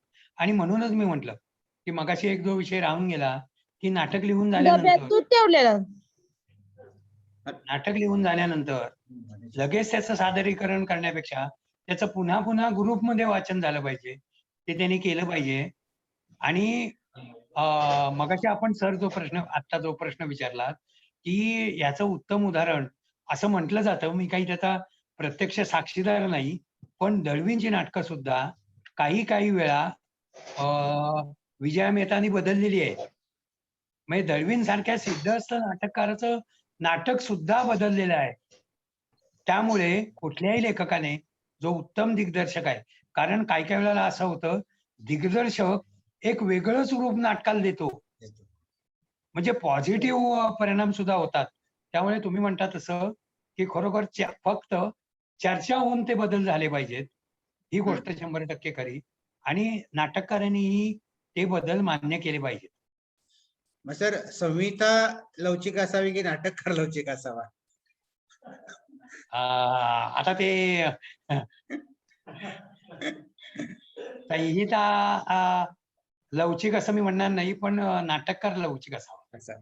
कारण मगाशी एलकुंचवारांचं जे उदाहरण तुम्ही दिलं होतं, हो, की तुम्हाला आपल्याला दोष काढता येत नाहीये, म्हणजे आपल्याला कमी करावंच वाटत नाही, याचा अर्थ म्हणून म्हटलं की संहिता लवचिक की नाटककार लवचिक? नाही, नाटककार म्हणजे आपल्या पातळीवर. एलकुंचवार हे एक्स्ट्रीमचं उदाहरण आहे. हो. हा, किंवा दळवींचं सुद्धा उदाहरण देताना मला कोणीतरी सांगितलं, ते मी तुम्हाला सांगितलं, खरोखर तसं झालं की नाही. पण इव्हन तेंडुलकरांच्या बाबतीत तुम्हाला सांगतो, तेंडुलकरांचं पहिलं नाटक झालं अनंत हनुमंत, नंतर ते एका वेगळ्या नाटकाने नावाने आलं. पण तेंडुलकर असं म्हणतात एका आपल्या ललित लेखामध्ये, मी घरी येऊन झोपलो आणि मी परत म्हटलं, ह्याच्या पुढे नाटकाच्या वाट्याला मी जाणार नाही, मी नाटक लिहिणार नाही. मी दुसऱ्या दिवशी त्या लोकांना भेटलो नाही, अजिबात भेटलो नाही, की त्यांना भेटायचं नाही असं मी म्हणत राहिलो, कारण मला घाबरतच होतो मी की आता. पण मी नाटक लिहायला जबाबदार कोण? माझा मोठा भाऊ मंगेश तेंडुलकर. ते आले आणि ते म्हणाले की काय फार वाईट नाही नाटक लिहिलंस तू. आणि या शब्दाने मी पुढचं नाटक लिहिलं. आणि म्हणजे सांगायचा मुद्दा की नाटककाराने सुद्धा थोडं लवचिक असायला पाहिजे. एवढी मोठी उदाहरणं आहेत की असं होत नाही. आपल्याला नाटक मिळत नाही फार लवकर. फार लवकर नाटक मिळत नाही. त्यांना नाटककाराने नाट्य लेखकाने लवचिक असायलाच हवं. सर ते नाटकाला यश मिळतं. ते आता जे पहिल्यांदा आपल्याला संहितेच्या रूपात असते येतं. बऱ्याच वेळा काही नाटकं ही कायमस्वरूपी संहितेतच राहतात. हो. ते प्रत्यक्ष सादरीकरणामध्ये येत नाही. पण तरी नाही. सुद्धा ती वाचकांच्या मनामध्ये कायमस्वरूपी घर करतात.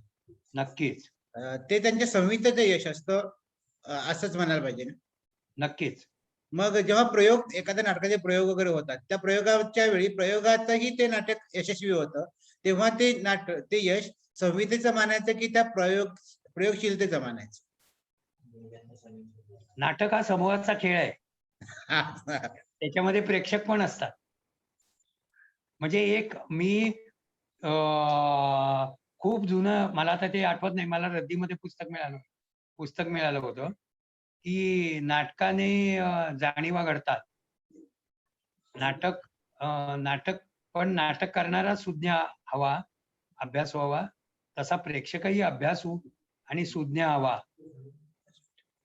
अन्यथा म्हणजे त्यांनी ते अगदी कुठे 40-42 सालची ती भाषा आहे, पण त्या भाषेत असं पुढे लिहिलेले आहे की अन्यथा म्हणजे षंड पुरुष आणि सुंदर स्त्री यांच्या एकमेकांच्या संबंधातून कोणालाच आनंद मिळत नाही. तसा प्रेक्षक आणि नाटक म्हणजे नाटकवाले यांना आनंद मिळत नाही. सर आणखी एक असं विचारतो की प्रत्यक्ष अभिनेता हाच लेखकही आहे आणि दिग्दर्शकही आहे. म्हणजे मीच काम करतोय, मीच अभिनेताही आहे, मीच दिग्दर्शकही आहे आणि मी संहिता लेखन सुद्धा मीच केलंय. तर असा एकत्रित परिणाम असा वेगळा होऊ शकतो का नाटकाचा संहिता लेखनावर किंवा एकूण नाटकाचा? परत जसं मगाशी थोडं उत्तर सविस्तरपणे देतो की मी नाट्यलेखक, आता मला लोक नाटककार म्हणतात. मी एखाद्या रंगमंचावर बसलो की लोक म्हणतात आज आपल्यामध्ये नाटककार अनिल दांडेकर आले. मी मनातल्या मनात 4 वेळा म्हणतो मी नाटककार नाही, मी नाट्यलेखक आहे. आणि ही माझी मनोभूमिका आहे की 100% मी ज्यावेळी मला नाटककार म्हणायला लागेल त्यावेळेला माझ्या हातून नाटक पुढे किती चांगलं लिहून जाईल हा मला प्रश्न आहे. पण व्यक्ती तितक्या प्रकृती. एखादा माणूस स्वतःला नाटककार म्हणून, दिग्दर्शक म्हणून आणि नट म्हणून वेगळा काढू शकत असेल, ती उच्च प्रत आहे असं मला स्वतःला वाटतं. असा उच्च प्रतीचा माणूस चांगला परिणाम घडवू शकतो. पण माझ्यासारखा म्हणजे मला तुम्ही हा प्रश्न विचारलात, दांडेकर तुम्ही लेखक आहात, तुम्ही दिग्दर्शक आहात, तुम्ही अभिनेते आहात, तर तुम्ही काय परिणाम घडवाल? तर मला असं वाटतं माझं नाटक एकांगी होईल. म्हणजे हे एक महत्वाचं त्यातलं तथ्य आहे किंवा त्यातलं पथ्य आहे म्हणूया आपण थोडक्यात. म्हणजे हे पथ्यही लेखकानं किंवा अभिनेत्यानं पाहिलं पाहिजे. सर आपण खूपच महत्वाचा अनुभव दिलात. एक फक्त शेवटचा प्रश्न या निमित्तानं विचारतो. प्रायोगिक नाटक आणि आपण हौशी नाट्यलेखन करतो, याच्यामध्ये काय फरक आहे किंवा असं काय वेगळेपण आपलं असू शकतं की असावं की असतं का असं? प्रायोगिक नाटक आणि म्हणजे बऱ्याचदा असं होतं की आपण म्हणतो प्रायोगिक नाटक म्हणजे काय? प्रायोगिक नाटक असं काही नसतं. ती मांडणी वेगळी असते की मांडणीच्या पद्धतीने ते काहीतरी वेगळं असतं. ते सर्वसामान्य नाटक म्हटल्यानंतर मनोरंजनाची कला असं म्हटलं जातं की चंपरं म्हणतात मला वाटतं. म्हणजे मी जर चुकत नसेल तर चंपरांचं म्हणणं असं असतं होत आहे की प्रायोगिक असं काही नाही. काय प्रायोगिक आहे वेगळं? मी एवढ्यासाठीच हा प्रश्न विचारला की आपण ही भाषिक कौशल्यांची जेव्हा किंवा संहिता लेखनाची कार्यशाळा घेतोय तेव्हा याच्यामध्ये नवीन काहीतरी लिहू पाहणारे लोक आहेत. हो. मग त्यांच्यामध्ये असं गोंधळ उडतो, हा हे प्रायोगिक आहे, हे हौशी आहे, हे अमुक प्रकारचं वगैरे आहे. म्हणून म्हटलं की फक्त हे करण्यासाठी हा प्रश्न विचारला. आपल्याकडे बऱ्याचदा असं होतं. आपल्याकडे म्हणजे मी कोकणाच्या पातळीवर म्हणतोय. आता जे ऐकतायत आपल्या महाराष्ट्रातले पूर्ण, त्यांनी आपापल्या रिजनच्या ह्याचा विचार करावा. पण कोकणाच्या पातळीवर बऱ्याचदा असं हे आपल्याला जी एक पार्श्वभूमी आहे, नमन खेळायची असेल दशावतारातल्या किंवा पारावरच्या नाटकाची असेल, आपल्याकडे प्रायोगिक नाटक फारसं रुजलं नाही. प्रायोगिक नाटक फारसं आपल्याकडे रुजलं नाही किंवा आपल्याला ती प्रायोगिक पार्श्वभूमी नाही. पण प्रायोगिक नाटक म्हणजे मला काय वाटतं, की काहीतरी वेगळं करू पाहणारं नाटक. एवढ्याच शब्दात मला तरी वाटतं. जे सर्वसामान्य माणसामध्ये सर्व मनोरंजन, आनंद, फक्त आनंद देणारी नाटक, मनोरंजन करणारं नाटक, सर्वसामान्य प्रेक्षकाचं मनोरंजन करणारं नाटक, सर्वसामान्य प्रेक्षकाला आनंद देणारं नाटक, यापेक्षा विचार देणारं नाटक आणि काही वेगळा विचार मांडणारं नाटक, याला आपण प्रायोगिक म्हणतो, ते वेगळ्या प्रेक्षकाकरता असू शकतं. त्यामुळे त्याला प्रायोगिक म्हणावं. प्रायोगिक म्हणण्यापेक्षा त्याच्यात अभिनयात काही प्रयोग केलेत का, लेखनात काही प्रयोग केलेत का, दिग्दर्शनामध्ये प्रयोग केलेत का, सादरीकरणामध्ये काही प्रयोग आहेत का, तांत्रिक अंगामध्ये काही प्रयोग आहेत का, म्हणजे इतर सगळ्या अंगांपेक्षा वेगळं हे तपासून बघावं. मुळात प्रकृती, विषयाची प्रकृतीच प्रायोगिक आणि सर्वसाधारण अशी असते आणि ती ठरवते. सर धन्यवाद. अत्यंत महत्वाची माहिती नाट्यलेखना संदर्भात आपण दिली. आणि फक्त नाट्यलेखनच नव्हे तर एकूणच नाटक म्हणजे दृश्यात्मक आणि लेखन या दोन्हीच्या माध्यमातून तुम्ही आम्हाला मार्गदर्शन केलं, याबद्दल मी आपला आभारी आहेच. आता या आपल्या कार्यशाळेमध्ये मुंबई विद्यापीठाचे राष्ट्रीय सेवा योजना विभागाचे संचालक सन्माननीय सुधीर पुराणिक सर उपस्थित आहेत. आता ही कार्यशाळा आम्ही यावेळी घेत असताना आम्ही राष्ट्रीय सेवा योजनेशी जोडलेली आहे. मराठी विभाग आणि राष्ट्रीय सेवा योजना हे सगळं का तर राष्ट्रीय सेवा योजना विभाग जो आहे तो बहुतांश पथनाट्याच्या माध्यमातून प्रबोधनाचं खूप मोठं काम करत असतो आणि याच्यामध्ये अनेक विद्यार्थी सहभागी होतात. ज्यांना नाट्यातला न माहिती नसतो ती मुलं सुरुवात करतात आणि पुढे पुढे तरी रंगभूमीवरही चांगल्या पद्धतीने वावरतात. आणि म्हणून हे एक सांधेजोड करण्याचं आम्ही काम करत आहोत. आणि यामध्ये पुराणिक सर आहेत. पुराणिक सर, मी आपलं स्वागत करतो सुरुवातीला आणि आपणास विनंती करतो की आपलं मनोगत व्यक्त करावं. धन्यवाद सर. मी फक्त 2 ते 3च मिनिटं बोलेन, जास्त वेळ नाही बोलणार. पण आज सुदैवाने मी म्हणेन की 3 वाजता माझं इंटरनेट गेलेलं होतं आणि त्याच्यामुळे मी थोडा उशिरा जॉईन झालो. जर 3 वाजता ठरल्याप्रमाणे जॉईन झाला असतो तर कदाचित माझं बोलणं झाल्यानंतर मी दुसऱ्या कामाच्या पाठीमागे बाहेर पण पडलो असतो. पण आज ही खूप मोठी संधी मला डॉक्टर राहुल मराठेंच्यामुळे मिळाली की एक अतिशय चांगलं संवाद मला ऐकायला मिळाला. त्याबद्दल मी सर्वप्रथम मराठी विभागाचे आपण स्वतः डॉक्टर बावधनकर आणि राहुल मराठे माझे NSS चे सहकारी यांचे मनापासून आभार मानतो की एवढं छान ऐकायला मिळणं दुर्मिळ झालेलं आहे. आणि ज्यावेळेला दांडेकरजी बोलत होते त्यावेळेला खूप काही गोष्टी अशा पटकन डोळ्यासमोरून सरकत होत्या. म्हणजे कदाचित राहुल मराठेंना आत्ताच्या माझ्या मनस्थितीची खूप चांगली कल्पना आहे की किती मी कंटाळलेलो आहे आणि सगळ्या गोष्टी कशा अंगावरती येतात आणि त्या ह्याच्यात दांडेकरजींचं बोलणं ऐकणं हा खूप मोठा आनंद होता. कदाचित वर्षभरानंतर दांडेकरजी मी आपल्याला परत आपल्या आजच्या बोलण्याची आठवण करून देईन की एक छान वेगळी दिशा त्या बोलण्यातनं मिळाली आहे.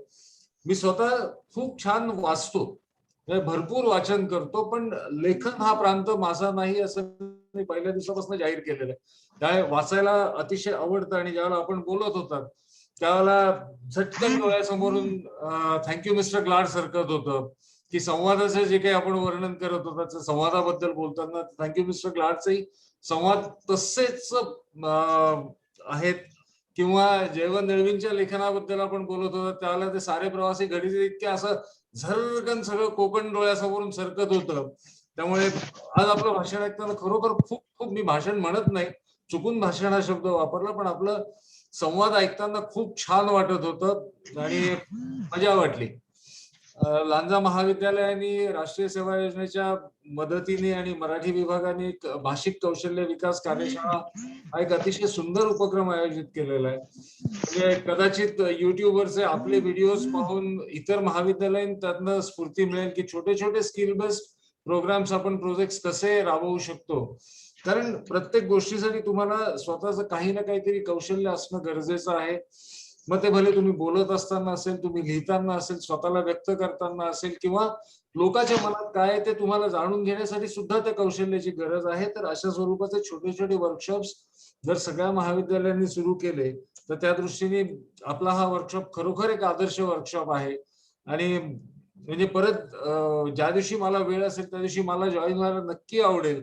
कारण आजच्या म्हणजे आपण मराठीत म्हणतो शीतावरनं भाताची परीक्षा, तसं आजच्या सेशनवरनं मी नक्की म्हणेन की परत पुढच्या वेळेला मी येईन. फक्त वेळेची मला स्वतःला कल्पना नसते मला किती वेळ मिळू शकेल म्हणून. पण एक अतिशय सुंदर उपक्रम आपण सगळ्यांनी राबवलाय आणि मला खात्री आहे की या उपक्रमात सहभागी होणाऱ्या सगळ्यांना याचा खूप छान फायदा होईल. आणि रत्नागिरी सिंधुदुर्ग या 2 जिल्ह्यांचं तर नाट्यप्रेम हे वादातीत आहे की नाटक जगणारी माणसं मी या दोन्ही जिल्ह्यांमधनं खूप पाहिलेली आहेत की घरात मिसेसना नाटकाचा प्रचंड वेड आहे आणि त्यामुळे मग ही सगळी मंडळी अशी सभोवताली कुठेतरी असतात. काय म्हणले? काय नाही त्याच्यामुळे असं खूप वेळेला वाटतं की ह्या सगळ्या ह्याच्यातनं जर आपण शिकत राहिलो तर आपली स्वतःची प्रगती नक्की होत राहील. आणि खूप खूप धन्यवाद मला या निमित्ताने बोलायची संधी दिलीत. आणि दांडेकरजी आपले खरोखर परत एकदा मनापासून आभार की डोक्यात असलेली सगळी चक्र बाजूला ठेवून आपण मला आपलं बोलणं ऐकायला लावलं. याबद्दल धन्यवाद. थँक्यू. धन्यवाद सर. उद्या सुद्धा दुपारी 3 वाजता माननीय राजेश देशपांडे जे मराठीतील प्रख्यात लेखक, दिग्दर्शक, अभिनेता आणि पटकथा लेखक आहेत, त्यांच्या उद्या पटकथा लेखनावरती दुपारी 3 वाजताच आपण एक कार्यशाळा आयोजित केलेली आहे. मी आत्ताही निमंत्रण देतो. हा कार्यक्रम आपलाच आहे, कारण सेवाभावी वृत्तीने आपण हे सगळं करत आहे. तर आपण आलात, आम्हाला शुभेच्छा दिल्यात, पाठिंबा दिलात, त्याबद्दल मी आभारी आहे. धन्यवाद म्हणतो. याही ठिकाणी अनेक जण उपस्थित आहेत, अनेक क्षेत्रामध्ये ते कार्यरत आहेत. त्या सर्वांचं मी पुन्हा एकदा आभार मानतो. आणि आजच्या आभारासाठी मी माझे सहकारी प्राध्यापक सचिन गिजबिले सर यांना विनंती करतो की त्यांनी आभार मानावेत. नमस्कार. कला वाणिज्य विज्ञान महाविद्यालय लांजा या विद्यालयाच्या मराठी विभाग आणि राष्ट्रीय संयोजना विभाग यांच्या संयुक्त विद्यमाने आम्ही भाषिक कौशल्य विकास कार्यशाळांचं आयोजन केलेलं आहे. त्यामध्ये जूनमध्ये आपण मुलाखत या भाषिक कौशल्यावरती कार्यशाळा 3 दिवसीय कार्यशाळा झाली. आज संहिता लेखन या विषयावरती आज आणि उद्या 2 दिवस कार्यशाळा आयोजित करण्यात आलेली आहे. त्या पहिल्याच दिवशी नाट्यलेखन या विषयीच्या कार्यशाळेमध्ये सन्माननीय अनिल दांडेकर सर, ज्येष्ठ रंगकर्मी, नाट्यलेखक, दिग्दर्शक आमच्या या कार्यशाळेला प्रमुख वक्ते म्हणून लाभलेत. सरांनी खरंच एक चांगल्या प्रकारचं आम्हाला मार्गदर्शन केलं की ज्याच्यातून नवनाट्यकार कसे घडावेत याच्या अनेक दिशा, अनेक प्रकारचं प्रबोधन सरांनी आपल्या या जवळपास 2 तासाच्या वक्तव्यातून केलं, व्याख्यानातून केलं. आणि ते करत असताना त्यांनी अनुभव मांडत असताना आपल्या या सगळ्या घटकांचा मार्मिकपणे उलगडा केला. आणि हेच आम्हाला प्रेरणादायी विचार सरांनी दिले. सर आपलं या कार्यशाळेच्या निमित्ताने मनपूर्वक आभार मानतो. त्यानंतर या आमच्या कार्यशाळेमध्ये राष्ट्रीय सेवा योजना विभाग मुंबई विद्यापीठाचे पुराणिक सर व्यस्त शेड्यूल असताना देखील उपस्थित राहिले आणि त्यांनी आपल्याला आमच्या या कार्यशाळेला शुभेच्छा दिल्या. आपलं म्हणणं त्यांनी या ठिकाणी मांडलं, त्या शुभेच्छा दिल्या. सरांचं पुन्हा मी एकदा मनपूर्वक आभार मानतो. त्यानंतर आमच्या महाविद्यालयाचे प्राचार्य डॉक्टर एस कुलकर्णी सर या कार्यक्रमाकरता उपस्थित राहिले, या कार्यशाळेमध्ये सहभागी झाले, त्यांचे मी मनपूर्वक आभार मानतो. अनेक जिल्ह्यातून वेगवेगळ्या ठिकाणाहून प्राध्यापक वर्ग आमच्या कार्यशाळेत सहभागी झाला. अनेक विद्यार्थी या कार्यशाळेत सहभागी झाले. आमच्या महाविद्यालयाचे प्राध्यापक वर्ग यामध्ये सहभागी झाला. अनेक नवनाट्य लिहू पाहतायत, लिहिता आहेत असे अनेक अभ्यासक, नाटककार यामध्ये सगळे सहभागी झाले. या सगळ्यांचं मी या कार्यशाळेमध्ये सहभागी झाल्याबद्दल आभार मानतो आणि अध्यक्षांच्या परवानगीने आजची कार्यशाळेचा भाग संपला असं मी जाहीर करतो. धन्यवाद सर. सर्वात महत्वाचे आभार आपले सहकारी प्राध्यापक डॉक्टर रंजन खातू सर यांचे.